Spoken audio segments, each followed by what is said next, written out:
Oh God, I'm talking shit. I ain't even got the mic on. Good Lord. Oh, that's hilarious, dude.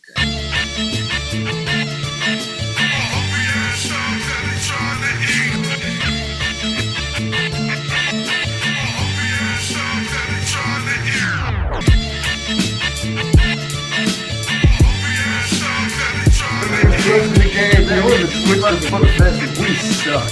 God, Jesus. Well, hey, there's our story wrapped up real quick. Man, this perfect guy there was a fucking idiot. Oh God, I'm talking shit. I ain't even got the mic on. Oh, that's hilarious, dude. Give it some value. Give it some value.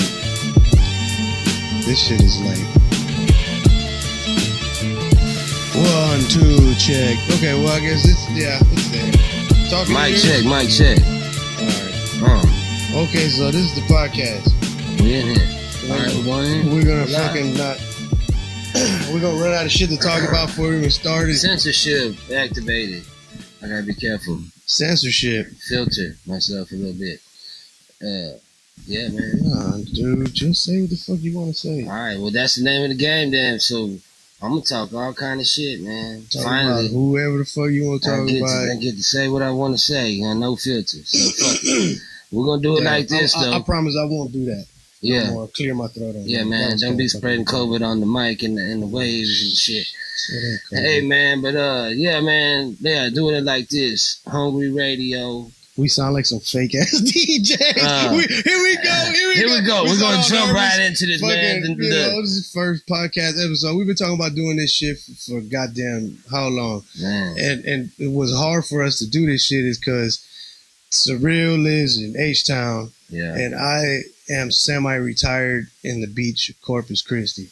So it's gonna this will be the first, and then maybe like in another 6 months we'll fucking do another one maybe. Well, depending on the hopefully people, this is great, like magical fucking the greatest podcast. We're gonna beat out Joe Rogan and shit on our first demo podcast. Shit, and then we can get paid hey, for doing this shit, and then we'll do it every fucking twice a week. Y'all know how to do it though, man. Twice a week. You know, some lazy shit. Twice a week. We get paid.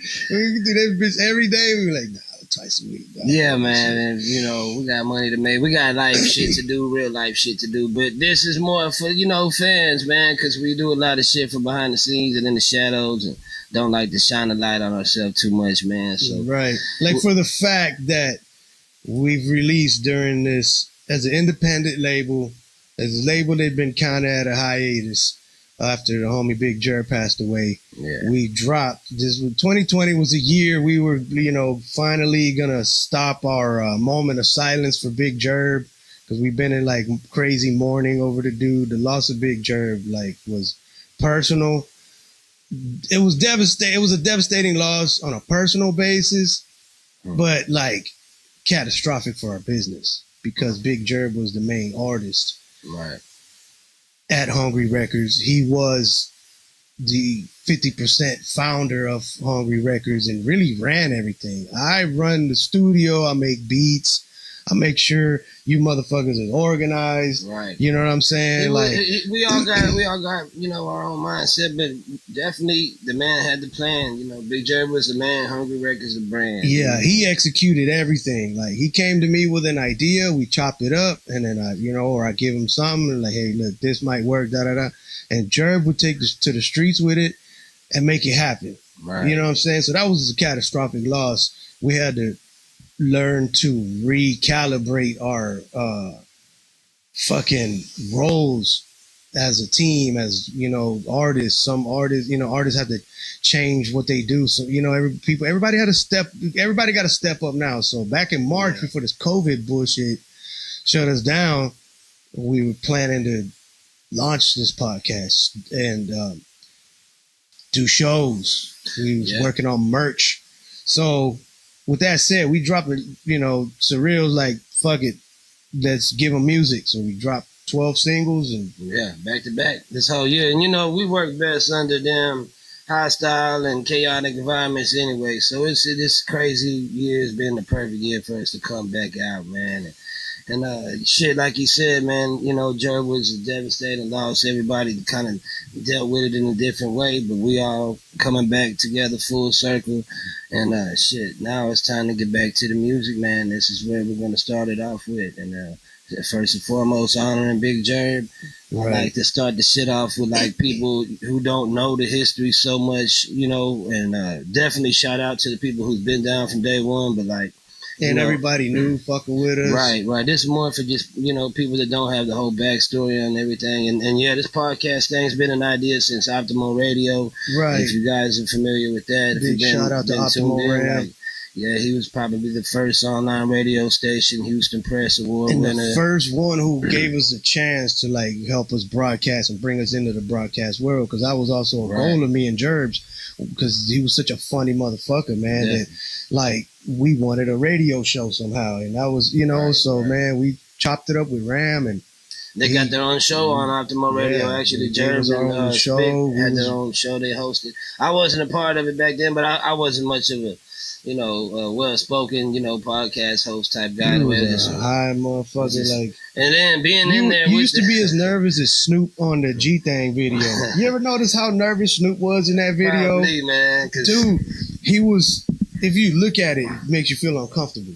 Now that like he's, you know, my grandma's favorite rapper, and like the dude's like, you know, got the most swag. You know what I mean? Like that dude is like. You gotta warm. I had to warm up to the shit because I come from a whole different life. Like this shit was, you know, I always freestyled and like, you know. Yeah, because you look, we've been homies for a minute, and you look slightly uncomfortable because we're sitting this close, so we can film. Yeah, this shit weird to me. It's always been weird to me because like the entertainment part. That's why I even say, man, I'm a recording artist more than a performing artist, right? Man. But see, that's where you don't give yourself no credit though. That's why, like, you know, before Big Gerb passed, he started to give you the reins because he wanted you. He wanted you to work with me. He pushed me in the spotlight. He literally like grabbed me by my shoulders and pushed me out on stage. Like, let's get it. He told me the Surreal's the guy. Surreal's the guy. Yeah. You know, Gerb spoke in like mafia terms. He won't tell you exactly what he wanted you to. But he was like, hey, Surreal, he's the guy. You know what I'm saying? And those words exactly, I'm like, all right, I know exactly what he means. Mm-hmm. He's the next dude. You know what I'm saying? So, you know. And I started, don't get me wrong. He gave you, you know what I mean? Like, he gave you his half, because like, don't nobody get it twisted. Me and Surreal own the DBAs of Hongree Records. Yeah. We're 50-50 partners in the label. Right. And Gerb didn't even give a fuck about that. Mm. Towards the end, before he passed away, we was like, look, let's go and get paperwork official, and you know what I'm saying? Like, you know, we operate at a you know, independent underground level, but we try to keep our business straight. I went to business school, you know what I'm saying? And like, we all know the streets, book smart, street smart over here, but Jerry believed in me and probably more than I believed in myself. But as far as like rap goes, man, I've been rapping since early 90s, late 90s, whatever. You know, I used to freestyle over the school tape, switch to hot tape, whatever the fuck. I was always writing. I got locked up at an early age, so I had to write a lot of songs and shit. And, you know, I came out with Gerb, and man, he's just somebody who showed me that you could actually take that little talent, that little hobby, and get paid for it, make something happen with it, you know, make a reality out of it, whatever dream it may be or whatnot. But as far as that goes, man, that's what got me going, where, okay, I came out, you know, of course, my first idea was, you know, I'm going to do a bunch of songs, be a solo artist. But as soon as I met Gerb and seen Spik and all them boys in action, I immediately felt like, nah, man, that's what I'm getting down with. They're on the same level, shit. That's what I'm trying to link up with, and that's the move I got with them. And Gerb, you know, pushed me towards being a solo artist. And like I said, man, I started to see it myself. So I took my little moment of silence, but I owe it to not only Big Gerb, I owe it to myself. You've been holding to it the down people for the homie, though. No, I got that fight, like, you know. You know, like after he passed, Gerb's last album that he was working on, he was not even in house no more, really. I got maybe a handful of beats on it, and I did none, maybe one or two of the recordings on it. Me and Gerb always worked on everything since the Trust No One mixtape to that last album before he passed, to What the fuck is the title? The one that right before he passed? The one, Antisocial. Well, Yeah, I did the one I worked Antisocial. on? The one you did. Live Fast, Die Young. Live Fast, Die man. Young. Okay, right. I'm high as fuck. Yeah, we still waking up throw from last night, man. We had to set all this shit up. And it's been 2 years since I had my equipment. Surreal finally Mm-hmm. brought all my shit down from Houston. And, like, we hooked up this shit. It's going down. But yeah. Did a couple lines, some bars, some fucking killers, drinking some vodka. And good old mixed drinks. Man, it's always a vibe. Man, we was up till 5 a.m. making beats. But yeah, so, we're still a little fuzzy from last night. What the fuck was I saying? Oh, but the album. Yeah. Like, you know what I'm saying? How you been holding it down for the homie. Right. The album. Gerb first, he got a feature for Willie D on there. Mm-hmm. He was proving that he's going to work with everyone in the city on his own. You know what I mean? Like, because it's easy to do everything in-house. When you got the homie to make your beats and hit record for you and do all that shit, yeah, it's cool. But as an artist, he was starting to grow. He was starting to get mad independent. Like he was, paying for the features and the beats and the studio time. His whole album, Live Fast, Die Young, which was tatted on his arm, which is stupid why I keep stumbling over that because I know that. He recorded it at the Screw Shop, Screwed Up Records and Tapes. Right. And much love to them boys, by the way, man. To them, big shout out, Big A. Big shout out. Right after Gerb passed, we got phone calls. We really didn't get a lot of phone calls from some of the homies and some of the people that we kind of fuck with in the music business. Right. We got phone calls. I got a phone call from K Reno. Point Blank called me, said, man, take it easy. He couldn't believe it either. I just did a song with Point Blank, legendary SPC, man. Right. These guys are legends. You know what I mean? Man. They personally called us, man, and Low G was up at the funeral, man. I appreciate everybody who did come through and genuinely show love and try to show us some support, man. But man, the most thing I gotta respect is from the Screw Shop, Big Bub and them. Right. They called you and they said, come get his music. Renegade. I put it out there, man. I was like, all right, we're back. Yeah. Got interrupted with some bullshit. But yeah, going back to that, Renegade, man, Renegade the Mobster. Yeah. He was working on a collaboration album with Big Gerb. Right. And, I reached out to everybody, and not everybody liked me the way they like Gerb. So, besides the point, I still said anybody that's got some Big Gerb music, unreleased music, I'm putting something together, not for myself, but for his family, because all the proceedings, all the monies, with stream money, download money was going to be sent directly to his family through his account. So I put it out there for everybody who's worked with him to send me the music, the feature, whatever it may be. You can still use it for their project. Some guys... Not some guys, maybe a guy or two, held on didn't to honor it. to that. They didn't honor it, but I also told them that I better never hear them songs come out, and them guys haven't put them songs out. So they'll remain nameless, and it's cool. But if you really respect Gerb and rap for Gerb, you could still email me them joints. Renegade, the Screw Shop, they reached out, no hesitation, man. I came through. Quick, with the quickness. Man, that boy T's on the album, Will Lean's on the album, and Gerb had a big thing about investing in himself, of course, because that goes without saying if you're a businessman. But there's a huge misconception with people out here in the business who persuade artists and they sales pitch artists, invest in yourself, really buy this from me, buy that from me. But technically, a lot of these guys, they don't have the qualifications to even charge that much, and there's a lot of ripping people out. It's a lot of bullshit where you got to buy your way in, but Gerb knew how to spend his money the right way. It wasn't with the dick riding and, the features, if he did pay, it was because he really respected the person. Thank you. That's exactly what I want to say. He respected their hustle, their whole and respected the time game. In the game. He respected them. You know what I mean? He didn't necessarily even pay. Nobody for ever really features. just told Gerb, "Yeah, this is my price." Right. And that's the thing. We never operated that way. We don't operate that way. Hongree wanted to be recognized for talent because there's two kind of rappers. There's ones with the budget and there's ones with the talent, and it's rare that you find the artists with both. Super rare. And we were them guys that did it ourselves, man. no silver spoon, no family, nothing. Yep. We got investors from the streets, and things went sour. That but shit for the most part, we came out our took own a pocket. really bad turn. Gerb had to shoot his way out of his motherfucking. And that's another true story. Goddamn, really, pretty much his first rap contract. You know what I mean? Yeah. Like, I had a lot of problems because of shit like that. You know what I mean? Like that's another story for another one. So just learning as we go. Like I said, nobody trained us or groomed us to be just rappers. As far as me, and from what I know about Gerb, and as well as Unique.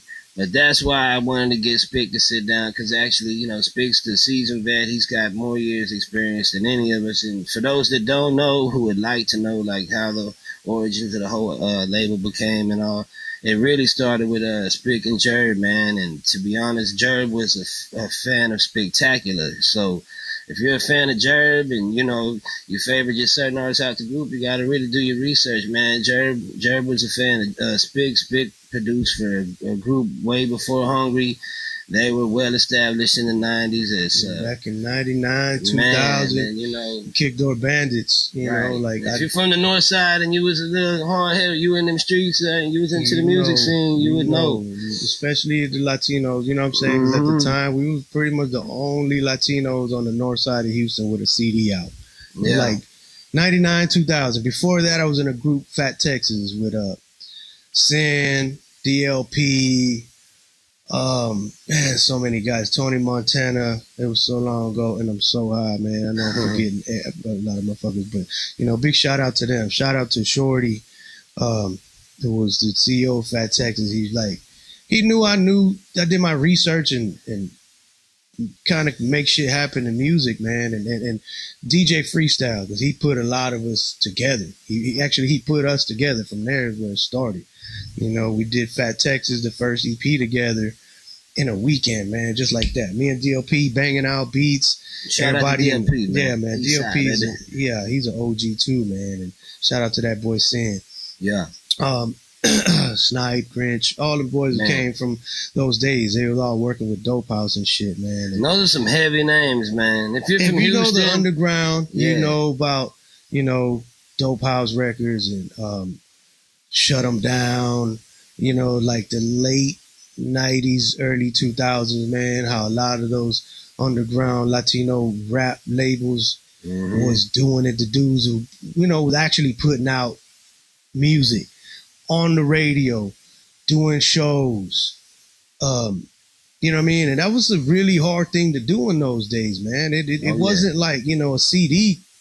To get a CD manufactured back then, it was a minimum of $1,000 for just your CDs and shit. You know what I mean? Like done up like this. Like what's that?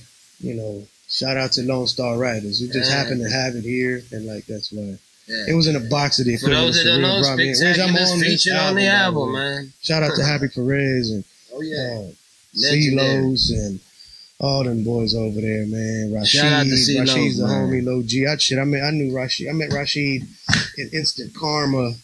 There's a club on Westheimer back in like 96, 97. He was hitting on my then girlfriend, who was later on my baby mama. She was at a payphone. He was hollering at her. Like, what's up, girl? You here with somebody? Play it, man. Man. Me and Rashid been homies ever since. And she said, yeah, that's him over there. He came introduced himself to me. Oh, they say, what's up, homie? No disrespect, Rashid. Yeah. And then I was like, Rashid? You Rashid? Mr. Fingers? Rashid? And he went who signed a little Troy before Dope House. No shit. And we've been cool ever since, dog. Like Rashid. He's the homie, dog. I probably can call him right now. He's an animated dude. And now to get some real ones on this podcast, man, we're gonna make a few calls, man. So you might hear Rashid. I like to hear you chop it with right, man. Me and Rashid was in a group together too, man. Dudes got some songs together too. I heard some of y'all songs. Which was another label I helped jump off. You know what I mean? Like I was doing my thing. Like I was helping. That's why I wasn't a story before. I helped Fat Texas get his first CD out, helped kind of Shorty kind of figure out what he needed to do in the beginning stages of a label, and they took off from there, man. And you got a lot of great legend MCs from there. Sin been doing his thing for years, and then a lot of them dudes joined and Shut 'Em Down, which they done a lot of legendary shit in the city too, man. Yeah, I was a fan too back then, man. You know what I'm saying? And like, you know what? had a small hand in some of that, and I was around a lot of those dudes, man, and I learned a lot of shit, man. Like, I mean, fuck, it's just how you did it back then, man. How's it go back to you and other fucking artists? Like, yeah, I wanted to always ask, like, yeah, man, who was the first, you know, like, person that really just sat you down and showed you, like, how to really work this shit? Because I've had this man's equipment for, like, 2 years, and I self-taught, I can't figure this shit out for nothing, but, man, you know. it wasn't really, not many people, dog. It's like, you would, like, okay, I had a homeboy that was dating my cousin's best friend. You know, one of those kind of, the friend of some, you know, this dude came from the valley out here to Houston, and a Mexican dude, and he said he was a rapper, went by MC Romeo. Okay. And he had recorded some shit out in South Texas down in the valley, and the shit was kind of out. He was with another dude named MC LOL. Okay. Laugh out loud. I guess, right? Latin on level, I think is what the dude's name was. And so he was kind of like the known local dude. Some story about a crazy bus crash. Damn. And like the dude saved a drowning kid from a bus crash or some shit like that, and the guy made it to the news. Whoa. And then it kind of got some public buzz, and it was like their little record labels, you know, their little crew start putting tapes out and shit. So anyways, I was like, that's kind of dope. I want to rap. He was telling me that shit. He was like, yeah, well, man, I got like a little setup at the crib, little 4-track recorder and shit, and come through and record. And it was like an older cat. Yeah. But dude, that's how crazy it was back in them days. Yeah. I would just go to this dude's apartment in Greenspoint, and it was this is before I was cell about 14. phones. This is maybe pagers and payphone days. 14, 15 years old, dog. And like, you know, I didn't live close by. You know what I'm saying? You just hop on a metro bus and go to this dude's. Networking. And no cell phones. And, like, you got to explain it or draw it on a piece of paper. Yeah, go into the apartments and go to here. And go, you know what I'm saying? If you get lost, you lost, dog. Like, you get to learn the city real quick, man, back in the day. Really, though. I got on the 86 bus. I don't even remember, man. I was on a bus in a million years. I got a car real soon after that. $500 hoopty. But, bro, and that's literally how it was the first time. Yeah, you know, and then like I figured that out. Then I had another partner that, you know, back in my school that, you know, he wanted to rap too. So it was like, okay, look, this is what homeboy had. What we got to do so we can get our own shit. Yeah. Man, we started doing what you do. Robbing, breaking into people's houses, doing all the stupid juvenile shit. I even tried to sell crack. And I believe it, dog. I got robbed my first crack sale. I let the dope fiends run off with a 20 rock. Bro. And they were like, yeah, we'll pay you back. I was like, all right, man. That's when you knew the dope game was. I was so young. I ain't had no whiskers on my face, bro. I would still smell like titty milk, man. Like they could see it. If you're from Houston, you at least try to sell dope, at least, man. Bro. But yeah, I ended up kind of flipping a little dope then, and then some dope fiends brought us some equipment. Damn, I was like, okay, nice. so Nice. but we robbed our girlfriends. We had all our girlfriends at school. They did it too. It's like, yeah, baby, let me hold that chain and shit. So you know, back in the day, you would swap jewelry with your girlfriend and let the whole school know that I belong to her. Shit, that chain belonged to the gang. That's how I got our first drum machine. That's how I probably got my first pistol, man. You know what I'm saying? And that's the thing, dog. We wasn't like, you know, all the homies that we was cool with was criminal motherfuckers, but they heard us rapping and doing music and were like, nah, don't worry about it. We'll handle up on the dirty street shit. Y'all keep doing that, because at the parties, man, like, they were digging it. Bro, DJ Master Shadow, shout out to that dude in Greenspoint, would throw the parties, man, and like, I'd help the dude carry his crates and shit. And we was all over Greenspoint, Northcliffe Manor, up and down 1960, and every time it was a microphone, dog, I'd get on that bitch. Man, and, Young Hungry Spick, man. And that's shit. That's barely just the beginning. So you went from there, you know, and then you got to Fat Texas, and I guess from the end of that shit turned in. How you get involved with Kickdoor? I know they were from the hood. Kickdoor, there was hood cats, man. I didn't know them from the jump, you know, like we were just kind of different areas on the north side. All right. They was Northside Aztecs. Right. Originally. Name may ring some bells out there. It may bring some bells to some people, and you know, a lot, and then a lot will make sense later on if you know. Right. But yeah, it was a, you know, little squad of dudes from Northside Aztecs who, you know, wanted to do something else besides be jack boys and sell dope and shit. And Killer K. OG Killer K. Right. OG KK, the OG. Yeah. You know, he was in the crew. He was at Northside Aztec. Right. So some of them boys were like, man, this dude can wreck. The man is an entertainer. If you ever get to know him, be around this dude, he'll have you entertained, laughing or fearing for your life. I can say this because he was maybe the only official like Kickdoor member I met, but he's a goddamn character, man. Goddamn fool. He make you hate him and love him but probably at the same time. Laughing with this motherfucker all day. Like, yeah. Oh, bro. The dude was a fool. He was entertaining. But then when he was freestyle, though, he could rap his ass off. You could not shut him up. Right. He was going and going and going. This motherfucker was like a machine on weed, bro. I got a feature when we first linked up. He's on one of our features, man. Yeah, he's, you know, like, I can't take that. He was on all the early Hongree shit, man. Yeah, like, he was probably gonna be hungry at one point, man. But yeah, you know, bro, but that, yeah. So, you know what I mean? They decided, like, man, we got to get this dude in the studio. But he was too hood, too wild street nigga to, like, they'd be taking him to expensive studios and shit like that. Because back in them days, he was known to run off with some of your equipment. Come back and shit be gone. Yeah, right. And then you got problems with other motherfuckers on the street and turn into some other shit. So they want to build a studio. So now from here on, the story is what I've been told. So the details may get lost.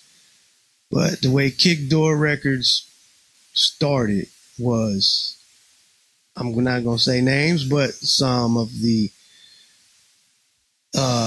original investors in it robbed somebody for 100 pounds. Yeah, and that's pretty much, I'm going to leave the details out. It was always dirty money involved. Right, and so they built a studio, and they needed an engineer. Well, actually, Sergio went to Guitar Center when he got, you know, however magically the cash came. I'm not saying who was what, but he went to Guitar Center with the cash and met a guy named Carlos, who was the engineer on Lone Star Riders. A lot of people in the early, you know, dope house know who Celos is. Shout out to the homie. Shout out. Met him. He sold him all the equipment, set him up, helped him design the studio, just, you know, got them rolling. And then me and Celos knew each other. You know, it's crazy. I don't really remember how I met this dude. But I know the guy, great guy. We're good, you know, we're good friends. He's cool enough, man. I just met him the other night, man. Surreal just recorded at his studio, his new joint, man. That y'all gonna hear, y'all gonna fucking love it. So, yeah, me and Celos knew each other, and we was chopping it up. I was in the game trying to sell beats, establish myself as a producer. I had done some things. I produced for a Christian artist, IBC. Shout out to the homie IBC. He showed me a lot of love, man. This was my real first paid gig. I produced this dude's whole album. He never, not once, heard any of my beats. I just told him, like, bro, don't even worry about it. I can make them. It was like, I didn't even have any equipment. It was like, just get me to a studio in front of some equipment. I'll figure it out. And we ended up making this man's first album. It came out jamming. It's called The Last Days. I mean, if you know, you know. It's underground. It's out there. But anyways, yeah. And after I did his album, he got a little deal. He took me to Guitar Center. I bought a shitload of equipment. Some of the equipment I still have to this day. This was like in 96, 97. Damn it. 97, whatever. Yeah. So I ended up with some equipment. I figured out how to make some beats. I'm starting to sound professional. I got the MPC. I got the motherfucking XP, the Roland XP30. I'm banging beats out. I'm getting mastering the MPC. You know what I'm saying? Like, Carlos had Silos had his little equipment and shit, and he was learning. We had the same shit, and we was both kind of at the same spot. We learned to make beats. He was getting real heavy into the engineering side of the audio, and so since I knew SPM from back in the days, I didn't know how I told that story, but whatever. SPM had just started to get his money from selling CDs through Southwest Wholesale, which I know because he showed me his first check stub, dog. That's crazy. Little over 10 grand. First that dude check. showed me his one of his first rap checks from Southwest Wholesale was over 10 racks. So he set up the dope house where it's currently located now, and he had us come through there. He was buying the studio from Shatoro, which was the engineer where he recorded his early shit, Hillwood and all that. I heard a lot about Shatoro too, man. Yeah, Shatoro, man. He did shit for UGK. Right. A lot of Rap-A-Lot people. I think his wife. He was the original producer for SPM. And his wife was an engineer as well. His wife was a producer. His wife, Bernie, made beats. And I think that's what made all the beats on Hillwood. Wow. I gotta ask around because the beats on Hill would always sound different. I know Filetto and Dopey had a little something to do with all those beats, but married couple making beats again. Dude, he was an Asian cat and his wife was an Indian lady and she made some fucking dope beats. If I'm not mistaken, dude, she made some beats on UGK shit. Yeah, the early shit. That's always been my favorite production of it, especially the Hillwood album. Well, that's the studio the SPM bought. Yeah. After he got his money, like he was making some paper and like shit started happening. So he bought that studio. He was already recording there. He knew what his sound was. You know what I'm saying? And no doubt. Toro fucking sold him the whole studio and he picked 3 people, you know what I'm saying, like kind of were just there. It was me, Shadow, and Silos. And, we all went to lunch to chop it up with Shatoro because, Carlos knew that, look, these guys make beats. They know how to fuck with this shit. I want Shatoro to teach somebody to run this shit for me. Yeah. So, of course, him and Shadow go way back. They're the homies. They've been working together a million years. You know what I'm saying? But, we just kind of happened to be there. I don't remember exactly how it was, man, but SPM took us to lunch with him and Shatoro, and then we all sat down. We ate. We chopped it up. And Shatoro was like, okay, he talked to us. He kind of picked our brain to see what we knew. And he was like, okay, I like y'all, man. Yeah, I'm going to teach y'all whatever. Y'all are cool. Yeah. So, longer story, shortish, but Silos and Shadow ended up doing that gig, and since Silos was building the studio at Kickdoor, they expected him to be their main engineer. Okay. But it was, never really agreed to be that. I don't know. That's between them. Right. So I was like, fuck it. I'm going to, I went over there and just kind of, met them dudes. Was like, okay, cool. Y'all got a studio and nobody run it. I don't know how to run all this shit.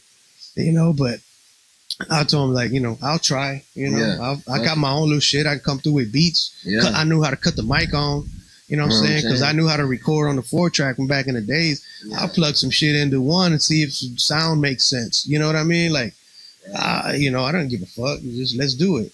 And that's what rapping back then too, though. Aside from making beats, dog, that's how we're doing it right now, though. Look, man, we got $10 fucking podcast mics. Right. These aren't the mics we record our music with. Nah, it's just something to get the little point across. Yeah, you know what I'm saying? Like, I want a fucking iPhone recording the video part of it, and you know what I'm saying? Like, we just make the shit happen, dog, because you just love to do this shit. And it's weird because, like, the whole story, man, with your whole shit, like, it's surreal, bro. Like, anything you set your mind to, it's done kind of just physically appeared. And any goal you set out to, achieve, you've done it. I know your bucket list, bro. You done scratched the shit off. Man, I've done a lot of shit that I always set out to do. And just, like, I want to put out a CD. I want to own my own label. I want to have my own studio. Shit, I wanted to fucking, rock at the House of Blues. You know what I mean? Like, it goes down. I wanted to meet 3 Six Mafia. And his music, we've done all that shit. I got to work with a lot of the artists that I grew up listening to. Dude really has though. I mean, like Icey Hott. Man, the street military. Shout out to I've Icey been a Hott, fan. man. My whole life is street military, and Spit got history with him. I'll tell you a quick little story with Icey Hott, man. While we working on Fat Texas music, Shorty, big shout out to Shorty for this, man. This was something real pivotal in my music career as a producer. Shorty had told me he paid Icey for a beat. He was going to work on it tonight. Here's a QP. Go smoke it with him and learn as much as you can from him. Bro, me and Icey Hott smoked the QP in one night in Philly Titans. Right. Big boys, if y'all don't know, this wasn't it's like 3 Rillos in one. and yeah, it was Reggie back in the 90s day. shit. But it was that good H-Town shit. You know what I mean? Yeah, that motherfucking, that goddamn. Big old brick. What they call the popcorn bud. No, the damn kind bud type shit. We ain't really have dro back in them days, but it was a fucking £quarter, bro. Yeah, you can get high off that. So Titans all Icey day. Hott got high as shit, dude. And he I was rolling blunts all night, and he was getting down. And he was making beats on the ASR 10 back then. And for the producers that know, it's what Kanye and Timbaland still use. But this dude was pimping that fucking thing like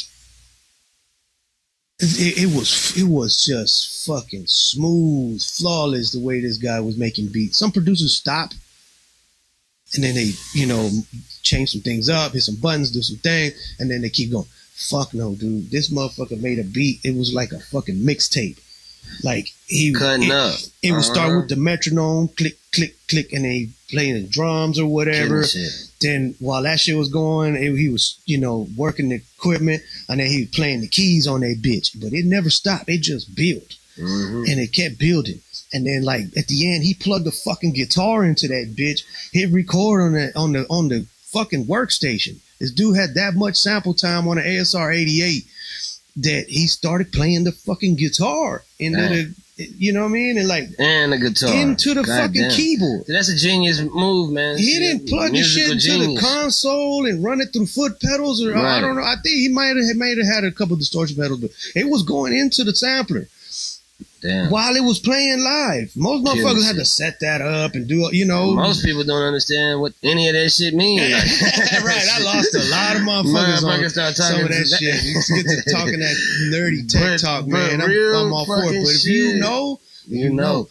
Dog, he didn't stop, bro. He played guitar and then boom, stopped it, saved it. And I swear to God, he made a whole track in a few minutes. Oh, yeah. And then we was out smoking them blunts, bro, and got to chop it up with him. And man, the dude always been a real cat to me.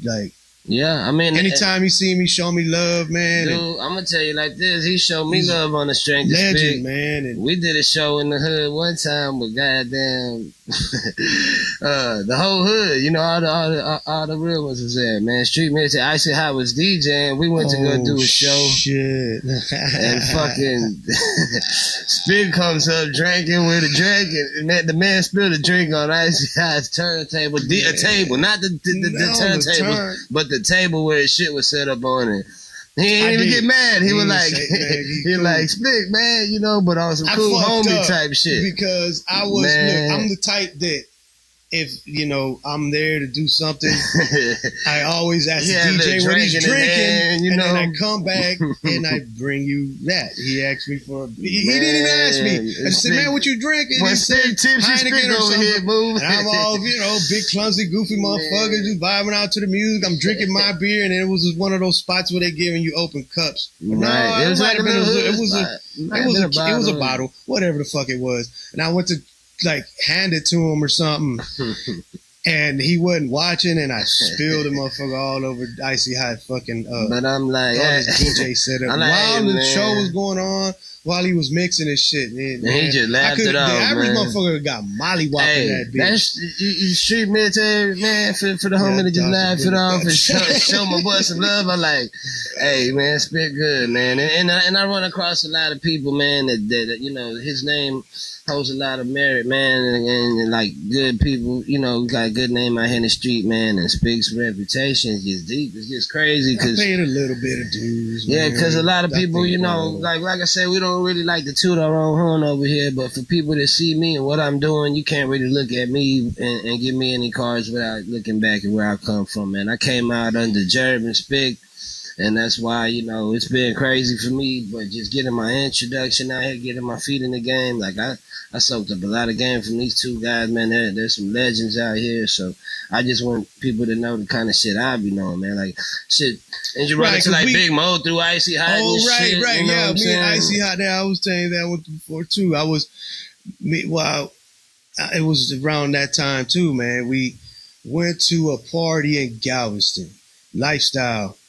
The rappers, they was popping. There was radio play. They had a party going on. So like, okay, you know, Fat Texas, we the new, you know, Latin crew in the city. You know, they want to show some love. They invited a couple of us over there, but they fucked up and invited the wrong one because that boy Shorty, who was the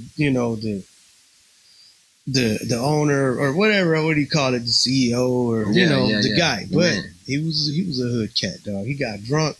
They called us to come get this boy because he rode there. Northside dudes, man, they don't know how to act. Northside niggas are wild, man. And I say that, like, if you heard of Kickdoor, they were probably like the Mexican street military of the North Side, bro. Man, we kind of try to be. I think for a long time as a rapper, I wanted to be KB the Kidnapper so bad. Hey, man, for real. Man, it was the dopest and for you newer cats, new waivers, man, go back and do y'all history, man. Because I know you guys probably don't know all the dope ass talent that came out of Houston, man. H-Town didn't just used to be, bro, like, there's no KB the Kidnapper of 2020. There's no Gangsta Nibs coming out of 2020. Go back and look at what came out of Houston, man. There was some talent. Music was real different. The original H-Town rap music was real raw. You gotta know street military if you out here, bro. You gotta know certain people, man. Well, yeah, man. Well, I was with Icey Hott, right? We went to go pick Shorty up in Galveston. We went to go kind of, go calm homie down. And, man, we went, and then he was pouring 40s on the ground. Oh, shit. He was talking bad, like, it was, so it was the only, so me and Icey, he was cool with Icey Hott. He respected him, man. So Icey Hott was like, man, let's go, dog. Let's, and so anyways, before I say too much. Right on. Yeah, so we left, we dragged him out, man, and as we were leaving, we were so deep that we had to ride on the back of a pickup truck for some reason. Straight up. Mexican shit, man. Put it up. So me and Icey Hott jumping in the back of the pickup truck, and then a car pulls up right next to us. That's good. Big old cool ass dude come out that motherfucker. And Icey Hott goes, "Hey, that's Moe." I'm like, I thought, he talking about Moe, one of his homies from the hood or some shit. Man. From the north side. Like, he said, "No, that's Big Moe." Big Moe. Like, again, I'm from the north side. I'm very not so familiar with the underground screw tapes. Just the shit that came out in the stores. And back then, you didn't see faces like that. They were heard but unseen. So, right, you know what I mean? So, and then he said, "No, Big Moe to be on the screw tapes." When he said screw tapes, I'm like, okay, I know I heard him. So I'm like, okay, cool. He said, "Yeah, come meet him with me." And we jumped out the back of the truck. And he called him over and said, "Moe," and the dude started walking back like, oh fuck, like, who the fuck is this crazy Moe, yo? But the dude kind of came back, and then we jumped out the back bed of this truck on the dude like we were gonna rob him or some shit. He was cool as ice, bro. Man, they play him. And then Icey Hott introduced himself, or what I'm saying, introduced me to him, and it was like, the dude was cool as fuck. He was going to that party. Right, we had just got kicked out of and shit. And we didn't get kicked out of there.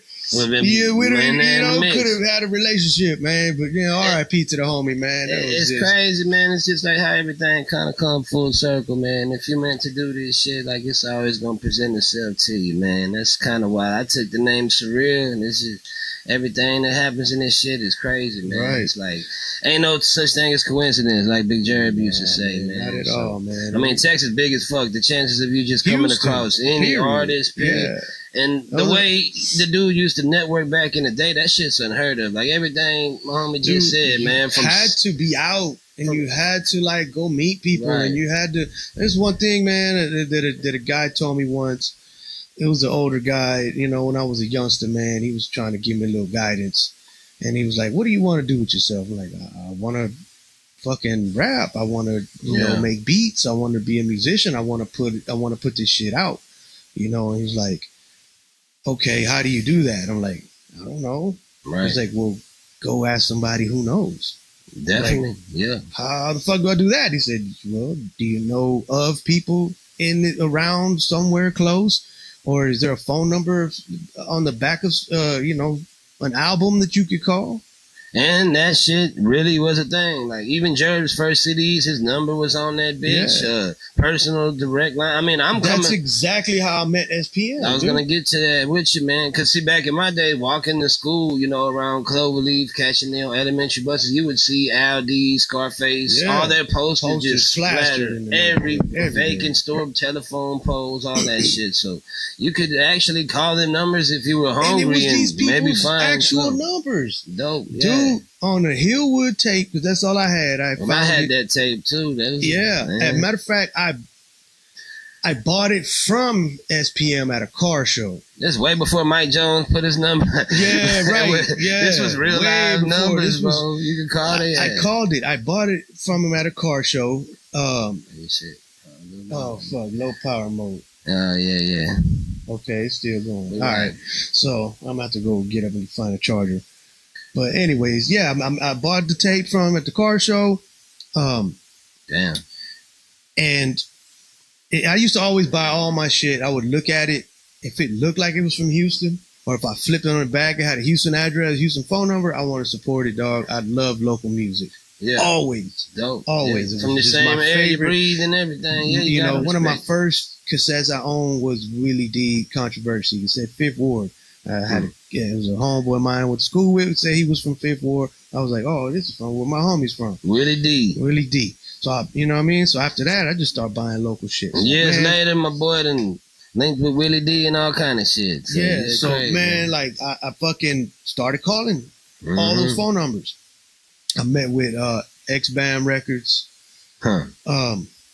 They didn't want to hear my demo. They didn't want to Puerto Rican rapper. Most people in Texas back in those days, they didn't even know what the fuck a Puerto Rican was. What are you rapping about again? They thought I was a mira, man. You know what I mean? Like, they just, you know, they only knew one rapper in the city, one Latin rapper in the city back then, that was Grimm. If you ain't go hard as Grimm, nobody want to hear you. You know what I'm saying? Like, I mean, shit. And by this time, my first demo was done by Mike B, the producer of Trinity Garden Cartel, Big Mike. You went to the Top Dogs when you got out there. But I was calling on the back of those tapes. So I called on the back of the tapes for Sex Fiends. They remember that, hey ho, talking about hey ho. I called Two Cold Records, which was who put Sex Fiends out back in that day. I called that number, and the dude Van Curry, he called me back. He was like, yeah, man, so whatever you want to do, blah, blah, here's the price, $500. Okay, so, man, I was a fucking kid. I had a job at Taco Bell. Had to go get it, man. Shit, somebody slipped up and left the safe unlocked at Taco Bell, and I got that $500 to do my first demo with Mike B, dog. You better believe it. And, yeah, man, that's how you gotta do what you gotta fucking do, man, for real. You know what I mean? That's when motherfuckers tell me like, yeah, I'll do anything, whatever. Man, you gotta show me what you willing to do. Yeah. You know what I'm saying? So I did, I paid for my demo. After I had that demo, I kept calling motherfuckers to hear my demo, Yeah. I called South Park Mexican House, or I didn't know it was his house. SPM it was at his house, and somebody was like, all right, hold on. And they yelling, Carlos, somebody go get Carlos. Somebody on the phone for him again. Or real professional shit. Yeah, like, you know what I mean? Like, you can hear people and shit. Like, this was this man's home number or some place he laid his head at. Dope. And like, he got on the phone. Yeah. I was like, this Dope House Records? Yeah. You know, they were like, well, man, dude, I got this demo tape. You know, I want you to check it out. I want to get signed with you. You know what I'm saying? I like your shit, And, I was like kind of starstruck on the phone. I'm actually talking to the man on the fucking tape. He's like, all right, well, you got a car? I was like, yeah, I got a car.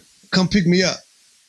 Damn. I was like, all right, wrote down the address. He told me kind of how to get there. Man, I was living in Humble at the time, and To South Park. we went to Southeast. Southeast. This is his mom's crib in Southeast, where we went to go speak with his people over there. Yeah.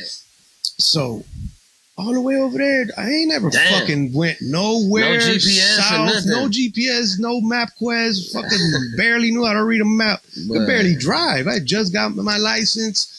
And I ain't even had insurance, you know what I'm saying? Wow, I was in man. a hoodoo that I ain't know that bitch was gonna make it home, bro. But put a little gas tank, get some fucking. That was back when, you know, you can get the coins from out your couch and fill your tank up and shit. You know what I'm saying? Yeah, with cheap. Get a quarter tank even of gas. in them days, you could do a gas run and shit. They wouldn't even care. You could pump gas and drive the fuck up. I done did them moves back in the day. Let me fill up on pump 10 and fill Burn up. the fuck out. Cameras weren't everywhere. None of that Shit. So yeah, man, like I went out there, dog, and met him, and you know, he kind of showed me the game. I drove him around for a long time. They were like, I was like, he was training day your ass. He was like Mr. Miyagi me in my ass. Like, this young punk kid just calling me out the blue, want me to hear his fucking piece of shit demo. Stick the chauffeur, man. That's my driver. You know Getaway driver. The demo was hard too, man. Like it was actually kind of hard.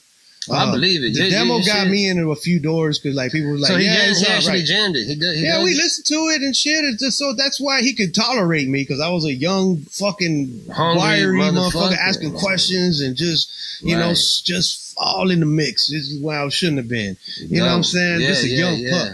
Damn, and but he could tolerate me because I went through the effort of actually putting up, you know, putting up my own money and getting my demo done. I had a backpack full of rhymes like when I met you. You know what I'm saying? It was mediocre at best, but you know, and my beat skills was not so great. It was real plain, and you know, he knew talent was there. He was like, this motherfucker, you know, he's willing to do something. So, you know, like, you know, he showed me how to fucking slang CDs and tapes and shit wherever. Dog, hey, this dude sold music everywhere we went. We were standing in Burger King one day. I don't think we even had enough money to get the whole meal. We was just gonna get some 99-cent Whoppers type shit. But this dude had CDs in his pockets. So me and him was talking, and he just kind of broke the conversation, and he started talking to the people in front of us in line. Then he would talk to them, say, "Hey, y'all heard that new South Park Mexican?" Right. And they was like, "Who? No." I said, "Man, that's South Park Mexican. That dude goes hard, man. That selling the shit in third person." And he fucking, dog. Like if it wasn't even him, and he's a businessman. Pull it out his pocket and he put it in her hand. That's one thing that's like big times with the salesman thing. Like if you ever sold anything in your life, you know, you put that piece of product in their hand and they touch it. It's like a psychological thing that like it's already yours, homie. You just got to give me money for it now. Nah, that's dope. So that boy put it in their hand, let them check it out, feel it, and all that whole nine, and they was giving them bread, and we ate great at that Burger King that day. Man, that's from him selling a couple CDs to people in line. Shit though, man. Like, so for real. That right there was to spark it off. Like I saw it with my own eyes, dog. All that Miyagi shit driving this dude around to go to liquor stores and to buy weed and whatever the fuck he was doing, having him run around town. He'd make me wait in the car while he had sound waves dropping off CDs and shit. You know what I'm saying? Like, you know, that right there was like the first lesson. I was like, okay, cool, man. I know, you know what I'm saying? And, you know, hung out a little bit after that shit, man. Learned some things. You know, went to jail for a little bullshit. And then, you know, he taking off with his music. I was, you know, doing some other shit, dog. But it's just crazy. From that dude, you know, from that moment of seeing this dude actually make money, and this is what I wanted to do in my life. He touched that deal, man. Right. You know, and that's, got to it. It showed you it could be done. And that's why one of the reasons why Hongree Records exists right now. You know what I'm saying? Because like I saw that this dude did it on his own. Right. He told me like, you know, just what he did first. He got shirts. He got, you know what I mean? And like, you know, dog, it's cool. And from that, I met a lot of people, dog. Like, you know, he had me up at he had me drive him up to Jam Down Studios. Oh, Jam Down. Oh shit, it's full. Yeah, that's cool. We got enough video. Well, Jam Down was popping too. That was Jam another Down, label that's back where, in the day. Right, that's where Most Hated was signed. See, I'm so young. I'm gonna tell you like this. I had that collection of tapes from my sister's crazy ass ex-boyfriend. Man, I was living in Cloverleaf in the '90s, a little bit on the north side too, but on the east side, majority of the times where I spent. And we still heard what was going on north side, south side, and shit, dog. Yeah, like, you know. Right, and I don't think that's why I was received well anywhere we went, because I was like just some fucking annoying ass north side dude. I didn't even smoke. The city seemed much bigger back then. I was taking motherfuckers to like go buy sacks, right? And like, you know, like I was even throwing in on sacks, and I wasn't even hitting the shit. Like I was a youngster, dog. I ain't even really smoked then. Yeah, but Jam Down was one of them ones. And then Jam Down, he took me there, and that's why I met Grimm and Most Hated. Right after the aggravated thing, like after they broke up from that, so I met them cats and, you know, established relationship with, you know, Grimm and Shadow and them, and they just kind of let me sit around, watch them make beats and shit. See, I knew about, but all on the strength of my demo though. All that demo because Patrick, the owner of Jam Down, was like had asked like, man, who the fuck is this dude? Yeah. They're like, oh, some rapper trying to get on. He got a demo. So, like, he was like, all right, we'll play it. And we played it. And everybody was like, all right, it's all right. So it kind of solidified me. Like, all right, he's trying to do something. You got to have some product in hand, though. And then from there, Patrick was like, all right, you really want to get on? Well, here you go. He gave me a stack of Al D CDs. Gave me Al D vinyls. Triple Threat, which was one of the underground groups from but that's Screw's brother Al D though, right? You know? Triple Threat was I had the tape back in the days. I'm telling you, I'm an underground connoisseur. Right. So he gave me that. He gave me what else they had put out? Screw, like what? Just some shit that they had out. And he was like, well, here, go back to your high school on the north side and with the Nimitz High, and he it was like, here, go promote this shit for me. You know what I mean? And you know, you can come back and get some more. So he kind of like was telling me, like, you gonna hang around, homie, you gotta do something. Some work. You know what I mean? So I'm like, okay, cool. I'm putting in work. I'll learn from these dudes. I'll do whatever the fuck it took. You know what I'm saying? Like, that got me to where the engineer, Mark Kidney, who, if you know who that dude is, he's done fucking shit for everybody. He's still mixing and mastering dope house music to this day. He's the head engineer at Digital Service at one time. What's Sugar Hill? Oh, Sugar Hill? Yeah. Oh, yeah, they was. You know what I mean? Like, the dude, if you look up his name, you look up who this white boy is, man, he was the engineer for Most Hated at the time. Right. At that studio. And so, like, he let me kick back.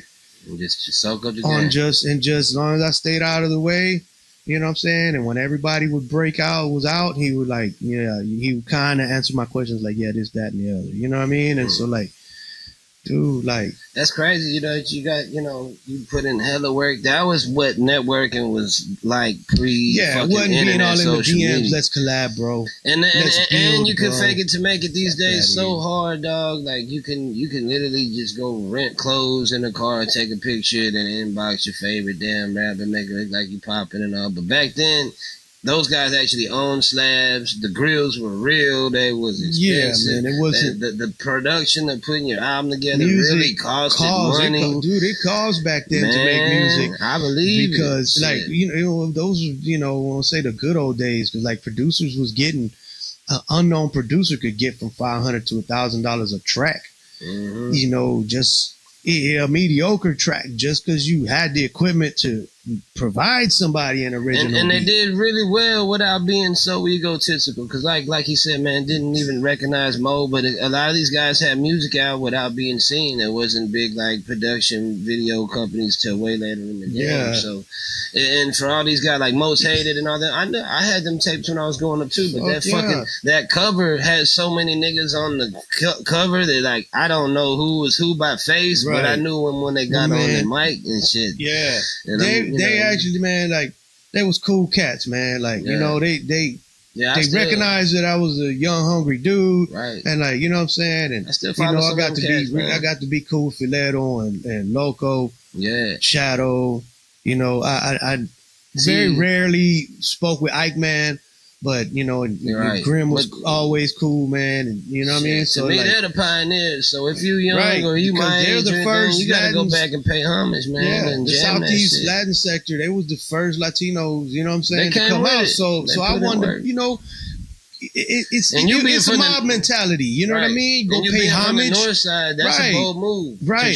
Dude, and I would show up one deep. I ain't have no crews. That was actually a beef at one point where you couldn't go from Second Ward to DH or even none of that shit in Houston, man. I was doing it in the name of music. You know what I'm saying? Like some mob shit. Yeah. Because I mean, my tape was some fucking north side shit. I talk a lot of north side. I could hear Greens Point, this, that, or whatever. But like you said, like it was like a mafia mindset because, you know, like you said, the dude gave you a cue piece, said go sit down, chop up with Icey Hott. That was networking. Fuck yeah. SPM, come pull up on me, let's ride around. That was networking. Right. See, you know, it ain't, hey, bro, let's take some pictures together. I'm going to email you something. It's like, nah, nigga, let's get out of here. If you want to go feature, you want to get on somebody's shit, you got to be there. Those were the Hongree days. I wouldn't say that the good old days. Those are the Hongree days. Today, you could fucking save your 2 or 3 paychecks and tomorrow be a rapper. And it's just Hongree. We don't fit in with the flashy flow and the gimmick shit. And I got much love, man. Screw and Swish Out. All that was the soundtrack, the backdrop of my upbringing. You know, that shit was all in the background my whole life. Yeah. But I'm from the East Side, so why you can't question why I don't like that's the culture, that's Houston's culture, but Hongree's Houston culture. I don't know them guys personally, so I never rap Screwed Up and Syrup and Slow Mo Candy Paint because I didn't come from them. I jammed that shit, but that wasn't my circle. I was doing a whole different kind of lifestyle on the east side. On the north side, the music was different too. Right. You know, like, I mean, if people not from Texas Houston's could a big understand, Houston is huge. You know, the north side is like its own city or state. The south side, the southwest. You should tell me there's north side and there's northeast. Right. You know what I mean? Yeah, and then there's northwest, Spring Branch. And I'm deep in northwest too. That's my second home. So everything's huge. So like people not from Houston, you have to see it like New York, Jersey, Philly, East Coast. You know what I mean? Like they all have their own sectors, man. Like their own swag, their own sound. You know what I mean? Some motherfuckers from this area don't get along with these people just because it's been that way for as you know, as far as history goes and the whole nine. But yeah, it's always like that. It was dangerous back in the 90s to just run around fucking these neighborhoods, man. And you know, a lot of musicians, man, they hood cats. So, you know what I'm saying? You gonna pull up on somebody, you need to go to the projects. You got to go someplace. And then, you know. And have your shit together. And back in those days, man, buying weed was like you buying machine guns. Like, real talk. You had to go to some real shady spots of town just to go get a Nick sack, homie. Like, for real. Like, damn, I just need to smoke. You know, just burn one, whatever. Fuck, here, take me over here somewhere off Jensen. Then you got to pull up and you got to give it to these OG producer engineers too, man. Cause I just met CeeLo the other day through Spik. You know, he referred me to go record, and this is a man who's recorded SPM's albums, and we just had the conversation because you know. The difference between today's music and you know, prior to back in the day and shit, it's not so much that the content's changed, it's just the way people listen to music is different. It's way different. I mean, that's why, like, everything that we produced last night, there's no 3-minute song. There's no 3-verse song. None of the new shit. And this is something we're probably telling people that, you know, they don't know, but since we started at the beginning, it was back when we were writing 316 bars, 3 hooks. You know what I mean? Like maybe a bridge. That shit is over now. The attention now span. You just go in there and just one liner and echo ad lib shit. It's different. It's still dope. But you know, like these guys who are engineers from the 90s, they had to learn some shit. I'm talking about all this equipment in front of me, bro. Equipment. I can't. I've had Spik's equipment the past couple months and trying to teach myself this shit ain't easy. And so you know, for the younger rappers that's coming out, man, you might want to go to the vets. They may know something that the younger dudes may not. Not taking nothing away from the newer guys, but I'm just saying and the new technology. All this shit that they have to learn, man. Nowadays, you can just do it on the laptop. And somebody could have started making beats 6 months ago. I got or been a gear. producer 2 years ago who don't even, all the equipment is built into his computer. So it's like, fuck. Yep. I made bangers on the fucking iPhone. Yeah, and I mean, on the tablets and I ain't shit. taking nothing away from that. You can actually do it. It's dope. I like it. But what I'm saying is it's kind of fucked up for the people who put in 10, 20 years of learning and spending thousands on equipment, man. And now that shit is just... Anybody get a chance to YouTube or whatever that... I just spit Corona all over my mic. There's a song by K Reno called House of the Enemy. One, it's mad relevant right now with all the fucking shit going on in the world. And it was a few years back. Oh, that's and a profit two right there. is... K Reno, what's up? Shout out to the Wizard. I made that beat on my fucking iPhone. When you listen to that beat, you're gonna say House of the Enemy. House of the Enemy. K Reno, Google House it, man. Of the Enemy. You know, I may play a snippet. I may edit a snip. Hongree Records joint produced on his iPhone was the one featuring Low G on Big Gerb Antisocial. Yeah, we got a song called History in the Making with Low G, and he made that on the iPhone, man. So it's nothing against glitching. it. Hold on a sec. Let me stop and then we'll keep going. Right. Yeah, So basically, oh shit, man, we glitching or what the fuck's going on?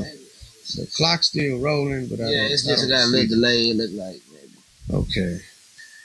So overall, what I'm getting at is just if you're up and coming in the game, go and reach out to some of the vets, man, and some of these guys who come to these people who are technically, who just savvy with the whole sonic part of the music, man. I mean, I know it may not be that appealing to rapper, but some people want to look like rappers more than they want to actually rap. And I'm talking to the guys who want to just make good music. You know what I'm saying? So, man, there's plenty of them walking around the city, man. I was blessed to come out underneath these crazy, man. We have our own entire industry in Houston alone. Cause like I'm really into Houston rap, like the history, like old school shit. So we had our own sound from day one. But I don't even know a whole lot of Dallas rappers. You know what I mean? It goes to prove how big it is. I'm sure I do.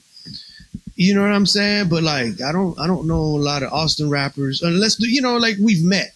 You know what I'm saying? But like starting out, like right now off the top of my head, I really can't. I don't listen to a lot of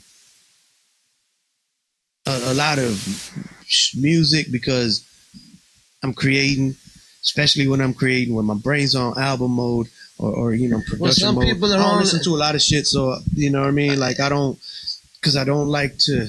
Some people start sounding like somebody. Some people are only limiting their hustle to the online shit though, and social media. As far as like.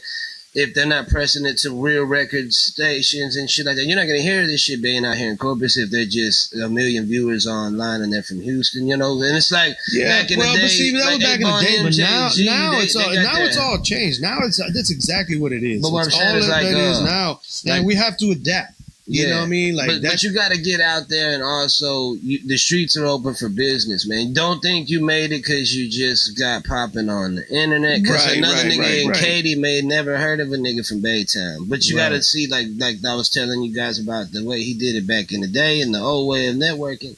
A-Bar and MJG shot their album cover in downtown Houston. They're from fucking Tennessee. I think they did that whole album here. It was signed to 12 House in Houston. They're from Tennessee. So, sometimes you got to get off the internet and get back in the street too, man. And even if you are successful on the internet, quadruple that shit up by getting out here and networking and doing it the old way of business. Because like I said, man, that was the old way of doing it. Sit down, have lunch with people, get to know them, who you're making a beat for. And, man, I mean, there's only so much, because things change so much with this stupid-ass COVID shit. I mean, like, but take advantage of all your sources, man. If you're gonna make it, man, you gotta be hungry. I'd love to be in H-Town so I can, go network the way I used to and be on everyone's podcast and do this and that and the other, man, the way I used to, or have people come by and shit like that. And that's probably why my content is slower, because I moved to Corpus. I live 4 hours away from my city. But you know, I have to be. My boy here. living it up out here though. He retired, man. You know, like I said, I came down here on a family emergency, man, and shit. Really, is where I met my wife, and there's some talent out here in Corpus, man. If you got anybody, y'all can keep that fucking 45 that I-10 traffic, dog. Yeah, ain't no traffic in Corpus, baby. That. Yeah, you can cruise, dog. I got my playlist to call something to ride to. Got like 6 songs on it. That's every trip. Every trip in Corpus is a one blunt trip. Hey, back in the day, we used to say that you gonna fucking go to Westheimer from some pre-rolls, Greens Road. Yeah, you better fucking. That's a 2 blunt ride, dog. Exactly. That's you know what I'm saying. That's shit. Jam the whole album. That's what you jam the whole album. But if you're in Corpus, man, you need them beats. Do your research. You got a living legend right here. Yeah, I don't have to be in Corpus. Anywhere, shit. I don't pull up on me. Really? No, nobody supposed to know where I'm at. Well, not that, but don't be afraid to reach out. Hit me on the DM. That's one thing I know. A lot of motherfuckers be like, they kind of. If you're hungry, I may be an unapproachable asshole. But, yeah, exactly. That's why I had to kind of do this little sit down with him, because a nigga might just seem unapproachable, but speak a cool ass cat is just don't waste a nigga time. I don't know. I don't stank, dog. I promise, man. Like I'm a cleanest fat boy you ever seen. It's just with so many people doing music, we only weeding out the real ones from the bullshitters, man. And I'm brutally honest, man. That too. You gotta have tough skin, man. Like. And I am that way because I never got it while I was coming in the game.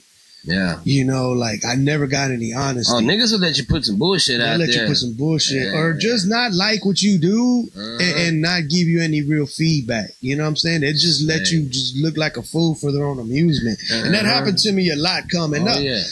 So me too. Or at least I felt that way. Right. There'd be some jealous, spiteful shit. If you wreck a nigga on his song and you know he's mixing your shit, your quality gonna be a little off. Your volume threw you off beat a little bit or something.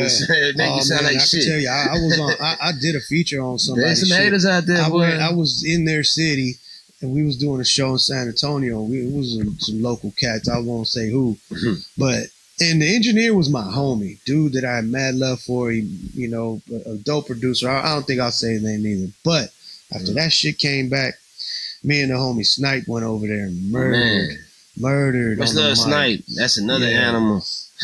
Bro, me and Snipe been running these Houston streets for years. Y'all gotta tune into that single I got called "Real in the Fake World" on iTunes, man. I got K-Reno's, Big Gerb, and then Grinch and Snipe. We mentioned them earlier, but them boys, they some beasts, man. He's off that Soldiers in My Hood. They some they both featured on Dope House albums. Yeah. I like to reach out to people like that, man. They're on my shit. Them dudes are fucking talented. Shit, they extended Hongree Mob, man. That's family right there. So, my approach to this shit, though, Gerb took me from the streets with a backpack full of raps, and I do believe that, there's a lot of hate, there's a lot of fucking hidden agendas out there, but for every fucking, 100 haters, there's one real nigga that's just gonna be genuine, and Gerb was that guy that, took me from nothing and put me on stage literally, and took them backpack full of raps and put me in my first studio. So my approach to this shit, street mentality is always gonna be there. I don't just trust nobody, but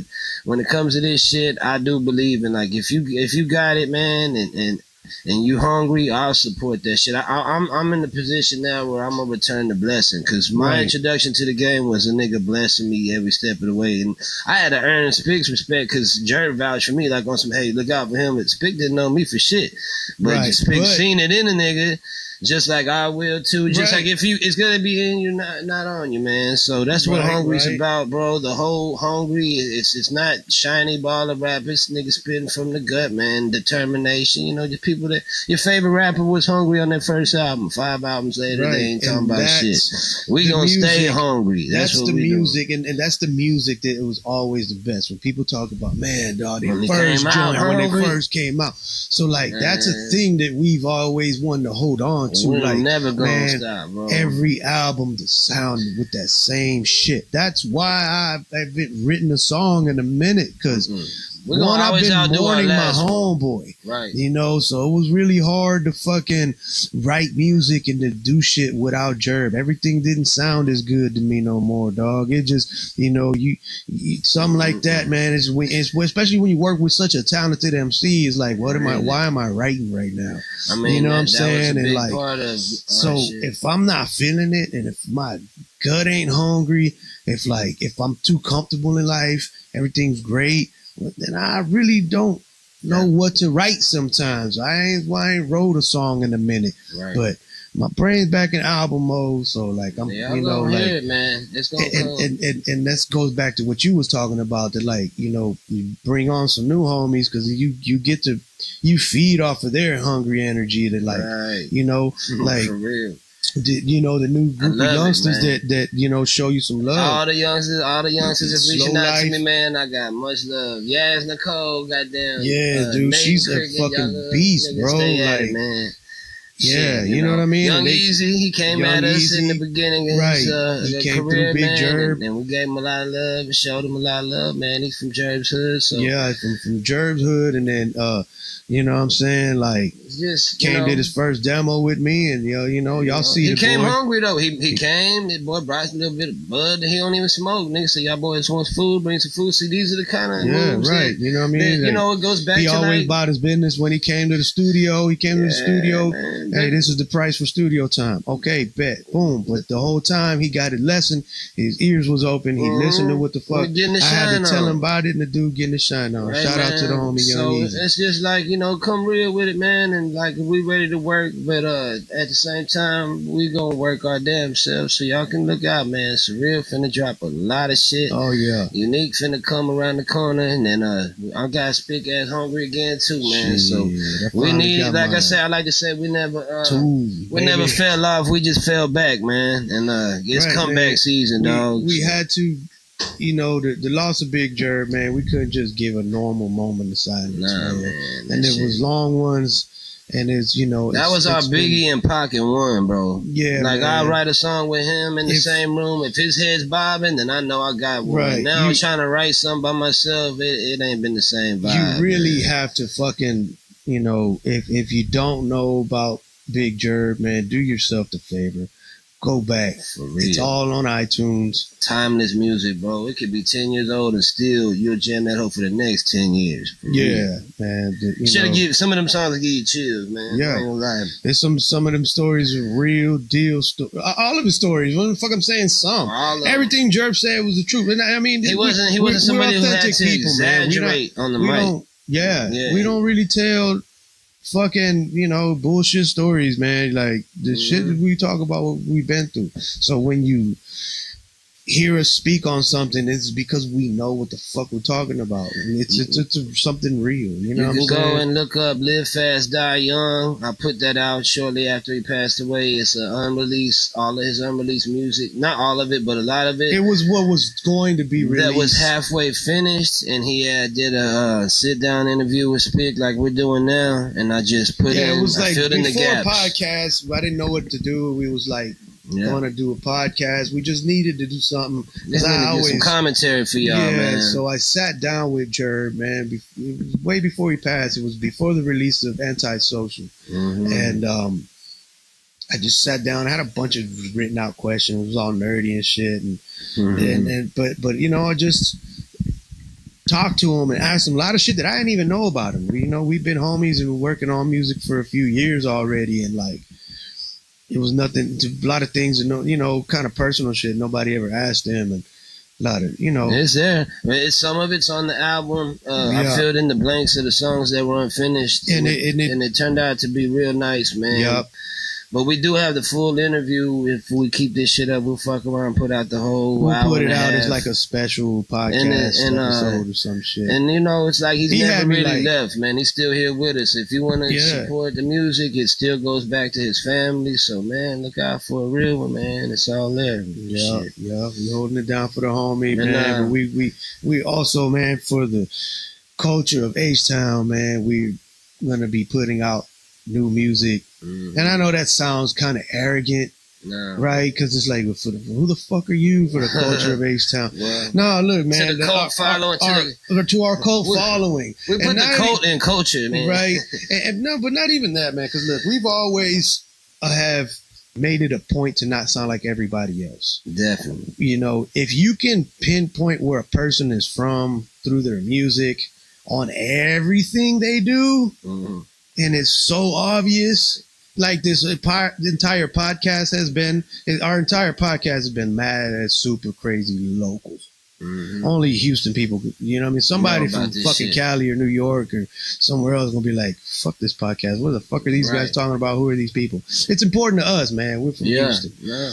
But, you know what I mean? But at the same time, we always want to bring a different sound to Houston. Houston's always kind of had its own set of signature sounds. I don't think so really in the last 5 to 10 years. There's some artists that can rap stuck on the same fucking bullshit. If I gotta hear about Swangers and Drank one more time, and you can actually drive the whole city, and this is a guy who drives the city 24 hours a day sometimes, and you can actually drive this whole city without seeing a slab or a candy painted car. So that culture is good marketing or whatever, but like let's be real. You can drive the whole city of Houston without seeing a slab or a pair of Swangers. It's a big fucking city, man. Like I said, don't think you're the man just because you got maybe 1 million or 2 views. It's bigger. In Houston, there's a big enough lane for everybody. Right. So just stay humble, stay hungry with it, and, you know, keep it real. Do you. I love real, to hear you know shit from artists that talk about who they are, where they came from, in a creative way. Right. You know, like in a different way. Not everybody gotta be a drug dealer. You could rap about sacking groceries and you know what I'm saying? Like shout out to Pac-Man, the mailman dude just came out. I'm digging that shit. You know, like recently one of my favorite K Reno joints was getting his bike stolen. That fucking bike stolen joint is so dope. I was you know, because like I started listening to K Reno when it was like the aggressive angry dude. I heard him with Zero on the Legend album. Yeah, you know what I mean? Like I go back to Stories of a Black Book with K Reno. I had to go back to his discovery. That boy got. I am a K Reno fan. No bullshit, man. Much love to him and SPC, man. But there's cats from Houston. What we're saying is that you can be from Houston and a rapper without even having to say you're from Houston. Right. That's how Houston you are. Right. But the whole gimmick, we don't need niggas moving from San Antonio and Dallas and trying to make this flash of that shit we were doing 20, 30 years ago. Evolution ain't a bad thing, man. Like, we can still, if you actually bought a slab, go make a song about that hoe. Sure. If you don't own when I had a caddy, I made a little Cadillac song. If you pull up to my studio in your girlfriend's car and you drop a song about a slab, I'm not gonna like you when you leave, man. I mean, unless you write it, you can write a song about how I want a slab without lying on the mic. That's the thing about Hongree. Right. We spit from the good. We try to at least. You know what I mean? Like we may get caught up occasionally, because somebody's gonna analyze all our shit and then find a couple bars and be like, "Yeah, you said this, da da da." All right, yeah, I've owned Cadillacs and shit, right? But I didn't love. I mean, I love my Cadillac but then I had a kid and I'm like, you know, fuck this car, it's gonna get me pulled over. So you know what I mean? Like, hey, dog, it's all good. You won't hear me like spitting no bullshit. I got one song, and I'm gonna tell you, you can go back and dig if you want. Crack cocaine, codeine. That's the only song I'm talking about selling anything, bro. And that's off Real As They Come in 2012. Like, nah, you know, it's like, just be real, man. Be yourself, have fun with it, dude. Like, don't put yourself in a box, man, because you know, shit. And Houston's big, man. It's big enough for everybody. And it's just Hongree got our own standard of just keeping it real on the mic, dog. Right, so, man. And you know, it's what we're about is good music. That's it, period. Right. You know what I mean? And like now we're setting standards. But we Houston culture, though. Don't get it fucked up. You know what I'm saying? That's all day. You can tell. That shit's tatted on my body. I'm on every side of town every day. And there is some slabs and shit out there, too. Don't get me wrong. But I'm talking about these rappers who are, you know, misleading and people like, nah, you know, you just be yourself, bro. It ain't all about it seems that it's so common that, you know, all the fakeness and all the bullshit, you know what I mean? That like, it's too common in music, man. Like people doing shit for clout and all that. Yeah, man, just keep shit. We're just trying to keep talent out here, man. You know, keep talent alive with the shit. And Well, shit, man. From there, I would just like to, kind of, let everybody know, man, if you're a fan of Big Gerb, Hongree Records, Yung Surreal, it all goes back to Spik, dog, because Big Gerb Big Gerb was a fan of Spiktakula before anything else. Found me and paid me He for a actually fucking went out his feature way, bought a feature. back in 2000. He paid me. He gave me an ounce of fire, dog, and $50 because I thought he was full of shit. Him and his crew then, JR and Swisher Man. Shout out to that boy, free that boy Swisher Man. Swisher, yeah. Shout out to Candies and Bags on the north side. Yeah, man, they came like back in 2000, dog. They came and it was like, how much for a verse? I didn't even know how to fucking answer that question. I was like, $100.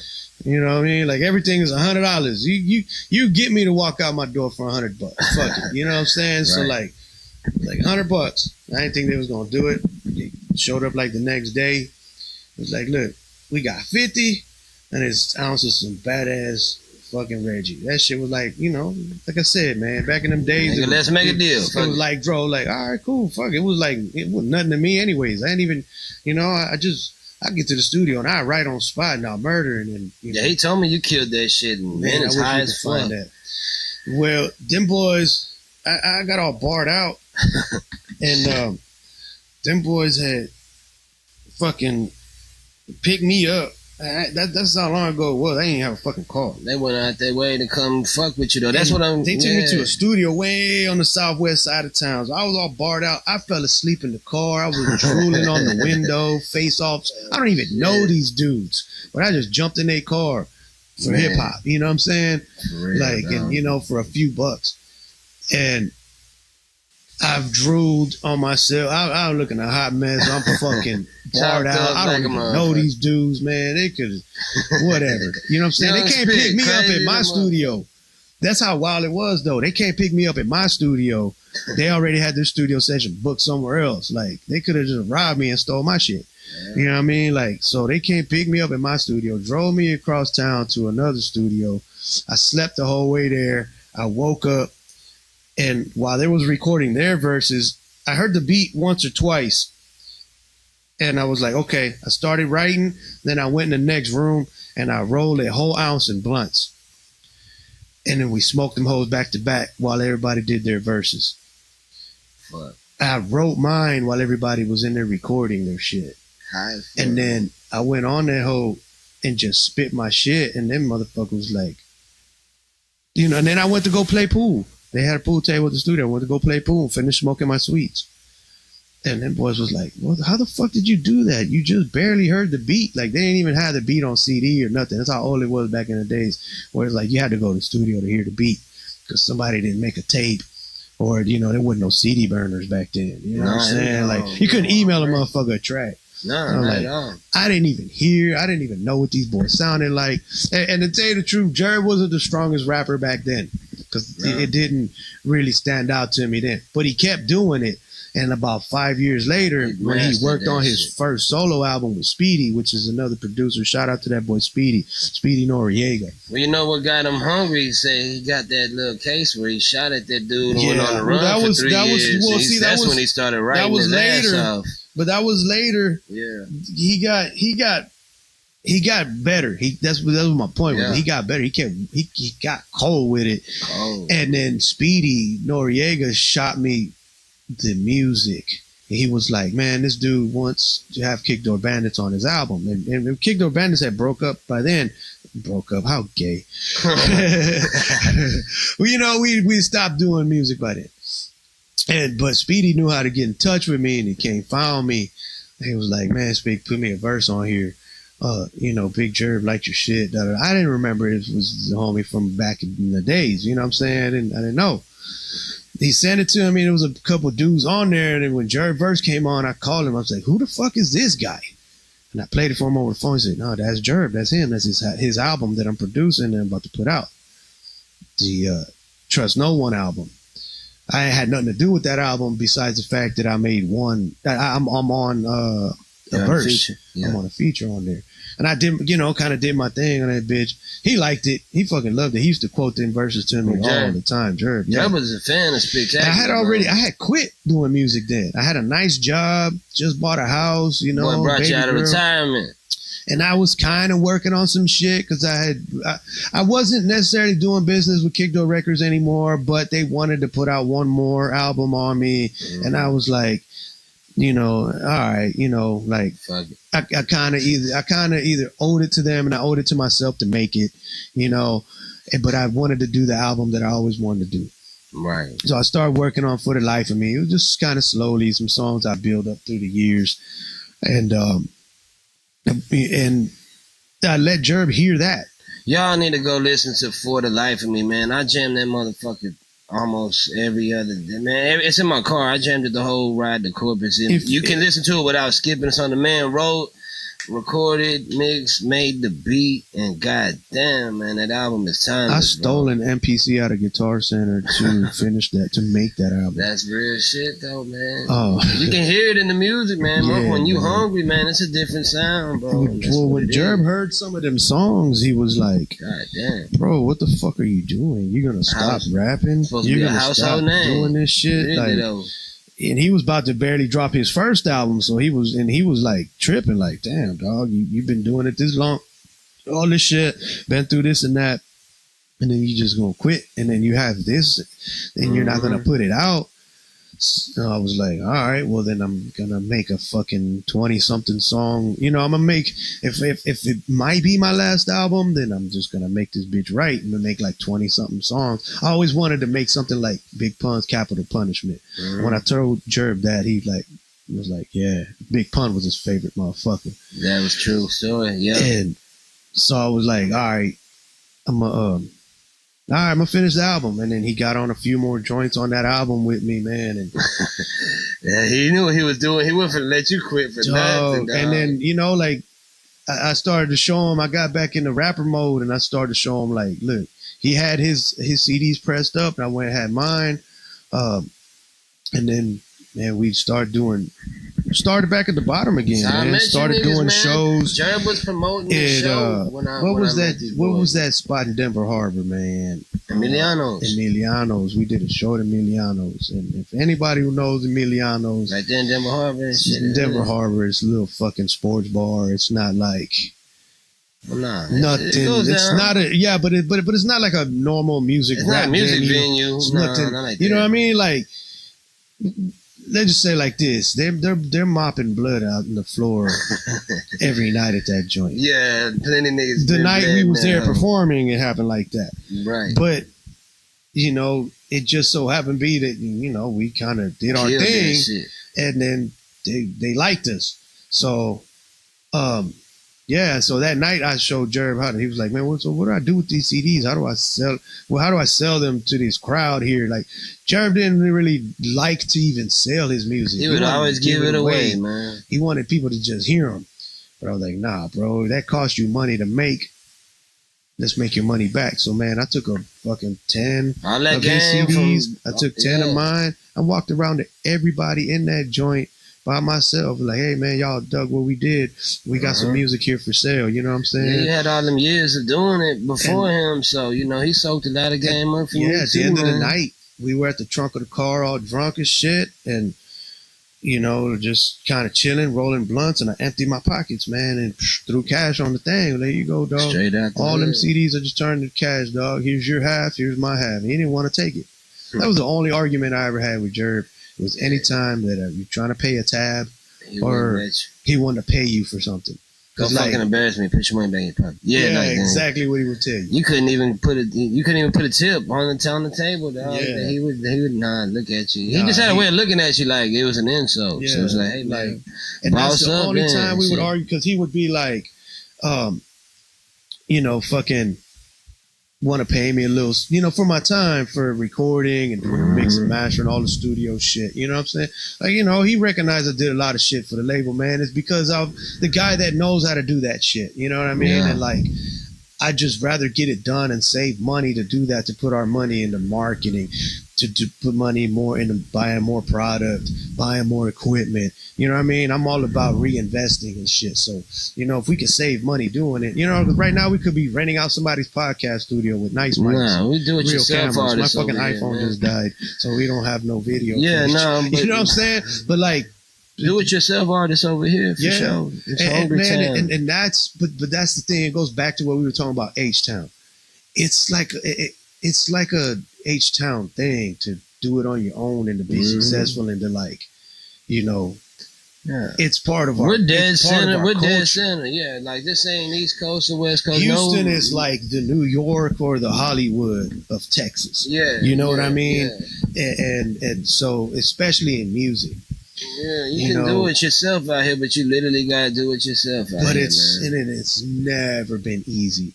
Anybody do it like you go through some fucking shit.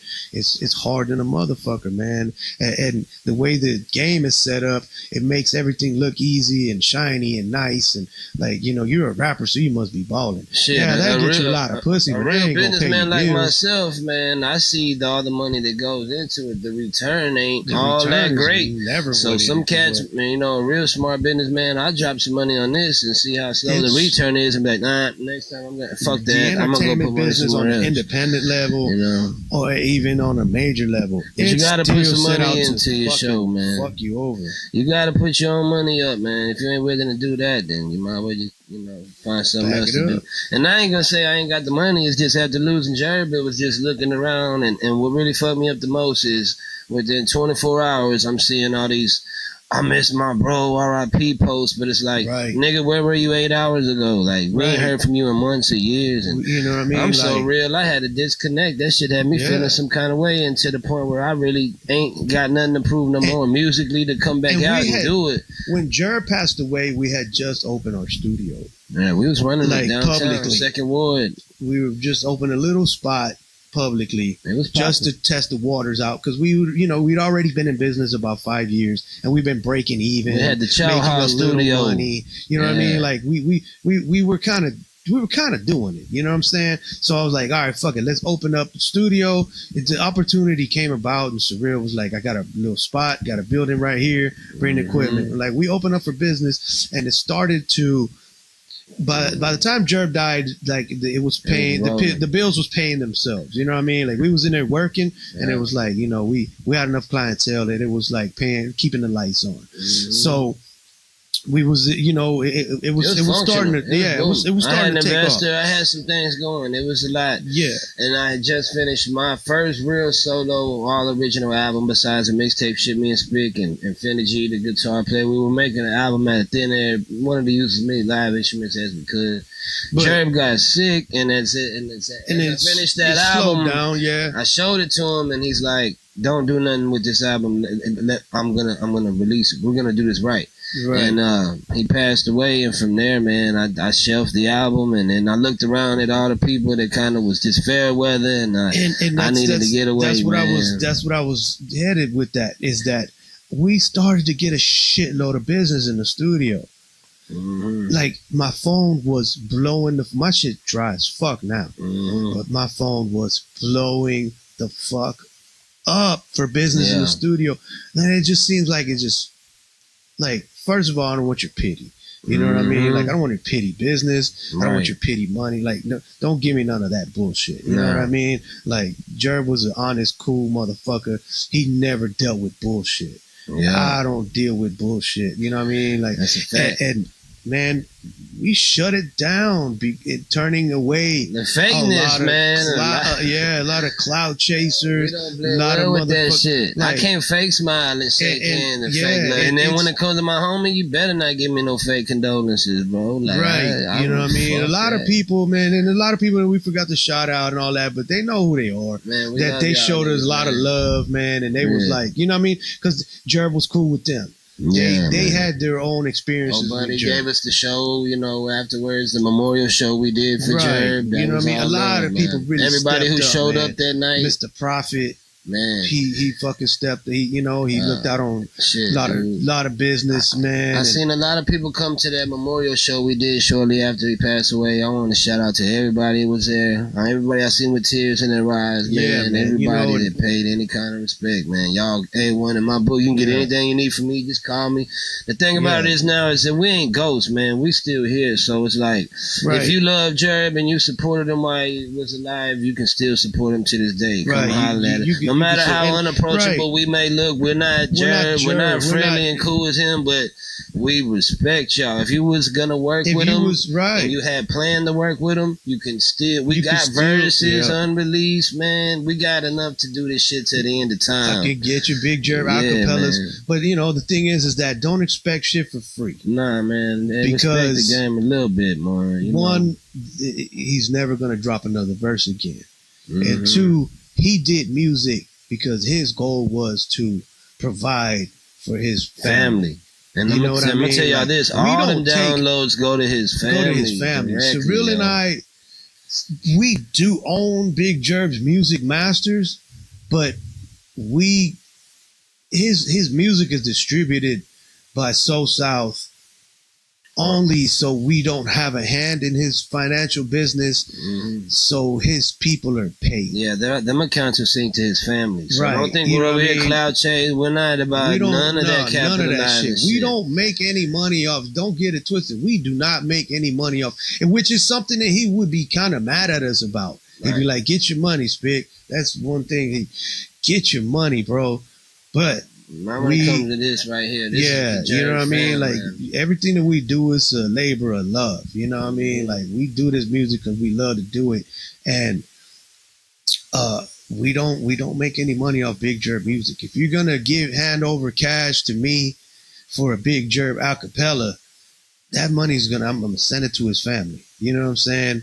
And you better wreck that motherfucker too, man. Yeah, and the ticket's gonna be no refund and none of that shit. The ticket's not gonna be low. You know what I'm saying? Just know that, because it's not gonna be no bullshit ass verse. Man, you heard the man rap. If you know, then you know, man. Like, if you want one of them Gerb verses, you can still get it. There's a few people that are gonna get Gerb verses. Right.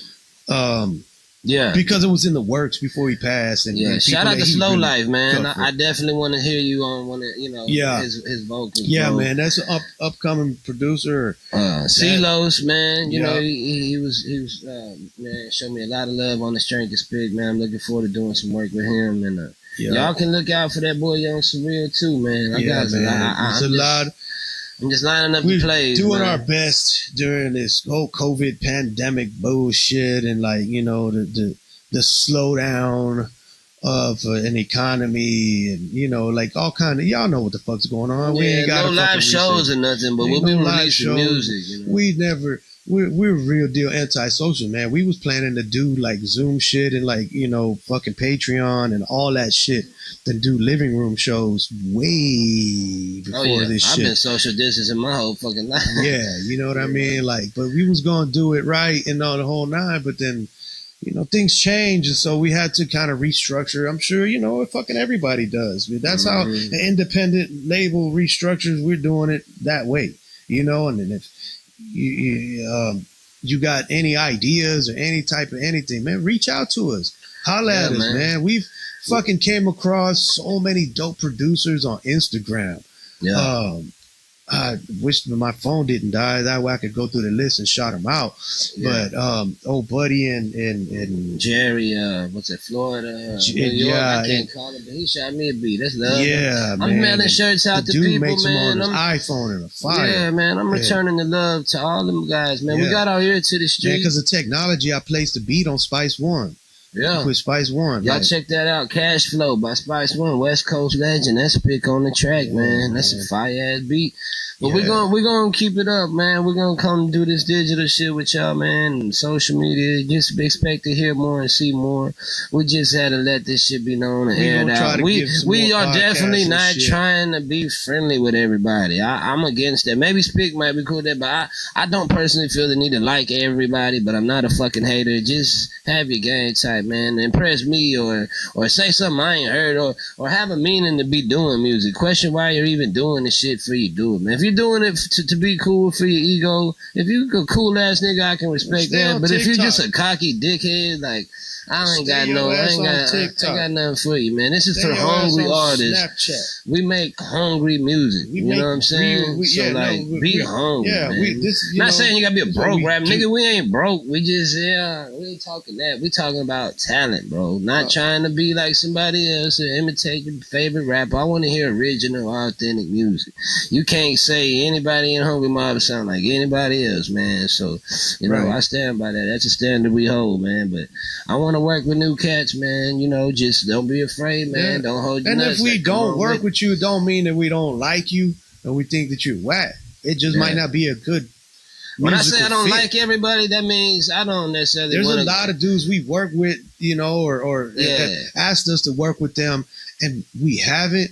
It doesn't mean that we don't like you as a person when I say or anything that you're doing. People, it might not be a good sonic fit. It may not sound well to me, to us. Like it's just, you know what I mean? Hey man, we may not understand what you're doing. Like I say, just you don't have to collab with everybody. You don't have to be your favorite rapper. You can actually like a rapper without trying to dress like him, be like him, and do all that. You can be a rapper and not have to collab with everybody else rapping. You know what I'm saying? You can just respect, have love from a distance, man. You know what I'm saying? But I am interested in working with new people that got talent, man. You know, let's keep this shit on fire, you know. That's where I'm at with shit. But when I say I don't like everybody, it's these guys who are like, oh man, yeah, $1,000, so come sit down, have a talk, and that. What you invest in yourself is cool, but immediately after, your family. Oh, that's family. You locked in for life now, bro. No, I'm not spending money with you to be bro. I'm not, nigga, investing in myself means investing in you. Count me out, man. You know, I know how to invest in myself without investing in you personally. But if you need if you want to be real and say, hey, man, we both need to get this bread together, we can do that. I don't feel. No, if you want to talk about like, look, man, you pay me $1,000 or whatever for this feature, right? Right. But this and that comes with it. Let me throw you some connections of someone who can get you paid. You know what I'm saying? Like, you know, or let me throw you someone who's gonna guarantee this shit some radio play somewhere. Right. You know what I mean? We was having that conversation of value, something of actual value, because some artists' names don't hold any weight as far as sales and as far as streams, and they still want to charge you to feature with them. Well, we were talking about this earlier. Like, what beat do you know went platinum without any vocals on it? Yeah, right. And what vocals do you know what's a platinum joint out there that's an acapella? I don't even know an acapella joint. So niggas you ain't finna hit me with that you know, unless studio block.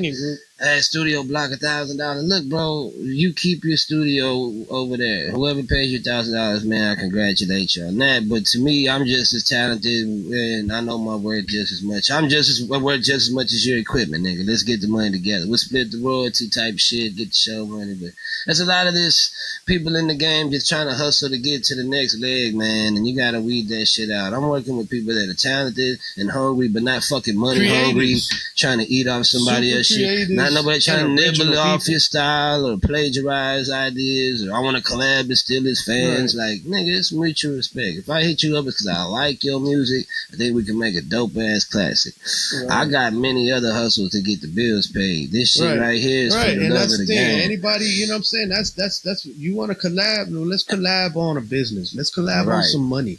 You know what I mean? Like, that's the major thing with us. We're not like a regular type label or whatever. It's like a privately owned entity, man. Yeah, every artist is their own business. You know, every artist here invests into themselves. Like, you know, your merch, you know what I'm saying? So if you fail, it's on you. Definitely. You know, so and that's why we have a better chance of doing things, because we're all pulling for the same. For the same goal together, and that's why we're open to working with a lot of new artists now. But it's artists that you ain't bullshitting. You know, have your life together. I don't want to fuck with you if your life sucks. You know what I mean? Like, nobody does. You know, like, I mean, man, I was told once by entertainment lawyers, like, dude, I can't shop your music to a major label if you're a guy named Spick. How does anyone fucking show up to it? You know, like it's short for Spiktakula. And it's you know, that's genius. If you can't see it though, that's fuck. You know, and it's not a negative thing. I'm proud motherfucker born in Puerto Rico, baby. You know what I'm saying? I grew up in Houston, but I got there when I was like 10 years old. I had to learn how to speak English. You know what I'm saying? So you know, it's not about a negative thing, but you know, people don't see your vision. A lot of people don't see your vision. You gotta make them have to go see. do the shit on your own. Definitely. You know what I mean? So when you do it on your own, man, I don't mind, you know, blessing people's game if you bring quality to the table. Right. You know what I'm saying? That's why we strive to bring quality to the table. And there's some seats at the table, man. Real talk. We trying to, you know, expand the shit. The next generation coming up, man. I'm still in the game. Y'all can be on the lookout for a lot for me, but we you know, drop a lot of Yung Surreal music. I'm finna Big Gerb this shit though, and I'm looking for niggas that's hungry, man. I want to keep Houston hungry, man.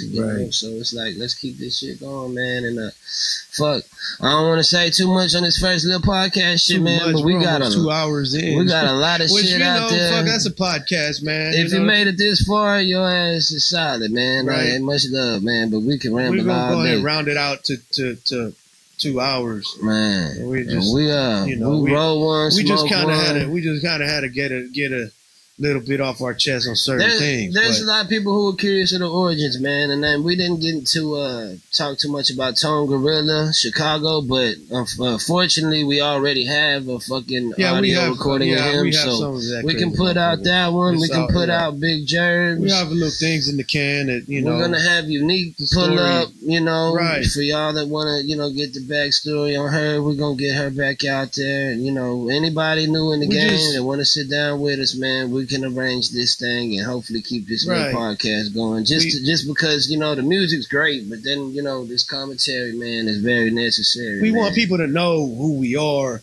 right? When you listen to our music, you know what I'm saying? Man. We don't just. It's not those egotistical niggas who just want to talk to hear themselves speak, man. Because we talk a lot of shit on our music. You know what I'm saying? It's you know, it's a lot of hip hop, like, you know, fucking. You know, fucking hip hop it's competitive. We ain't animals though, you know goddamn. You know, but like it's like, oh, these motherfuckers, they all right, they cool. We got a little etiquette over here, right? Normally we're some hilarious motherfuckers, man, but we still fucked up from last night. It's 6:30 the next day. We went to fucking sleep about 5 a.m. and barely slept. You know, we got up, smoked. My boy made 4 beats in one night. God damn. The first night we hooked this shit up. I ain't touched my equipment in 2 years. Y'all want them beats, man. We're going to be posting them. You can holla at Spiktakula, get at me, come right, bring your appetite, bring your little budget, man, little tip money, and, man, you're going to have you a classic, man. Right, do your research, though, man. Any budget. Go back to For the Life of Me, Spiktakula. Spik, S-P-I-K. How you spell that shit? Takula. S-P-I, I know, man. It's sophisticated as fuck, but it's fucking retarded is what it is. But it's genius, man. Spell. Look up Gerb, Big Gerb. Look up Yung Surreal, YUNG SURREAL for those that can't spell. What's gonna happen when you're old, Surreal? Shit, I'm gonna be young forever. I'm forever young. Forever young. The fucking white boy sing. I'm always gonna come with a new style, so it's always gonna be young, man. Shit. Yeah, already. But real talk, hip-hop, man. That's a beautiful thing about hip hop, man. It keeps us young, bro. HONGREE,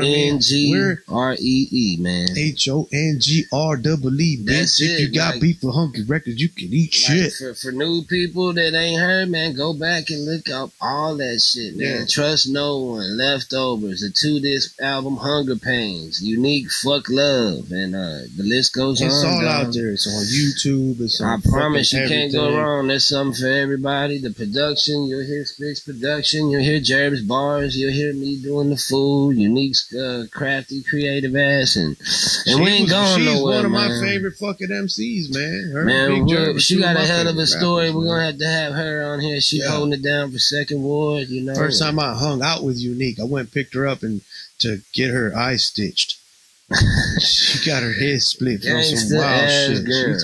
She's a real Talk deal, about bro. Pitbull in a dress, man. Yeah. I got some stories with her ass too, but that's the homie, man. It's all love, it's all family orientated, and like I said, man, you're gonna see a lot of new artists, or not a lot. Let me rephrase it, not a lot, because We don't like a whole lot of motherfuckers in our circle. We don't let a whole lot of motherfuckers in our circle.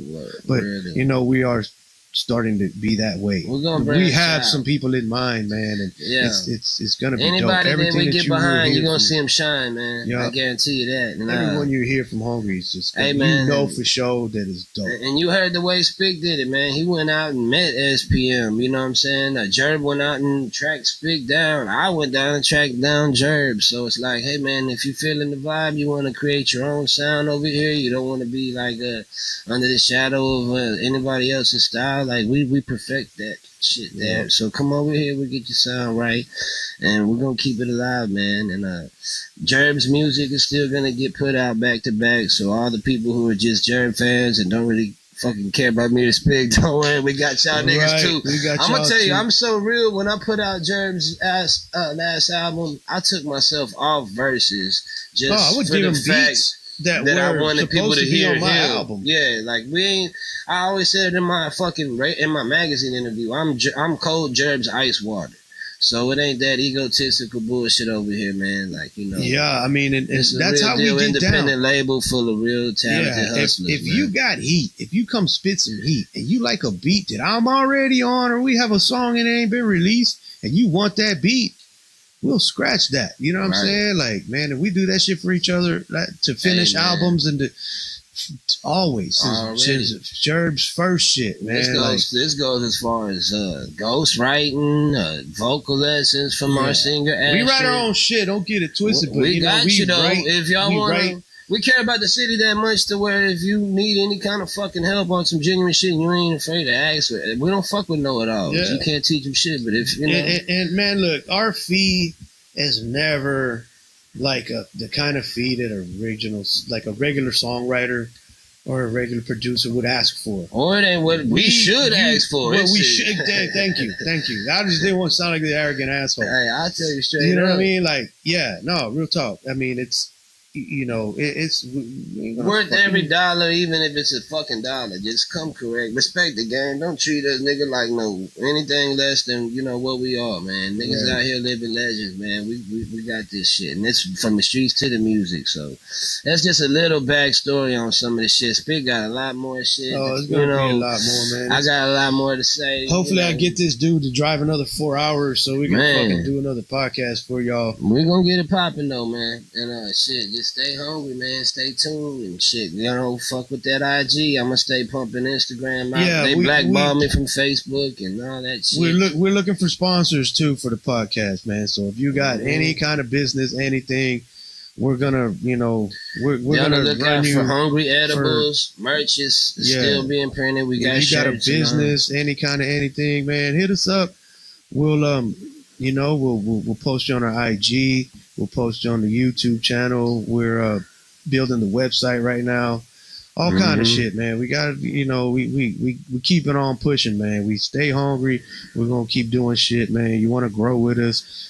Fucking get in on the ground floor, man. That's the best time to do it. It ain't never too late, man. Just holler at your boy. But shit, we'll show you love, man. We ain't gonna, you know, we really don't want money. We want to do business with you. You know what I'm saying? We like to see other business owners that are like us fucking get it. You know what I mean? Like, man, we are hungry and we fucking I love it. I love the struggle. It's a beautiful struggle, man. I support everybody who's trying to come up. I want to fuck with only the hungry artists, man. I love the fucking. Everybody loves a triumph story. You know what I mean? But nobody loves you while you're in your fucking grind. Ain't nobody's on top forever, man. Be humble, man. Because if you gonna come out cocky and you do make it, and when you fall off, nobody gonna fuck with you, man. Stay hungry the whole time, man. The same fucking hands that you was shaking on the way down, dog. They won't even reach a hand out to fucking help you fucking stand up off the ground. Or don't even, the same hand that might reach out to help you out might be the hand that bitch slap your ass for not coming correct. But just, you know, stay solid, man. And then tune into that Yung Surreal on iTunes, Spotify, Amazon, Apple Music. Really showing me some love, man. We're on all that shit, man. Like, there you go, man. Shit. What the hell else, man? What else? We're almost at 2 hours, dog. So we pretty good. Well, y'all, shit. Stay COVID free. Don't be a fool. Wrap your tool. Wear your masks and wear rubbers. Hey, there you go, man. Signing out. Yung Surreal Spiktakula. Stay hungry. Yeah.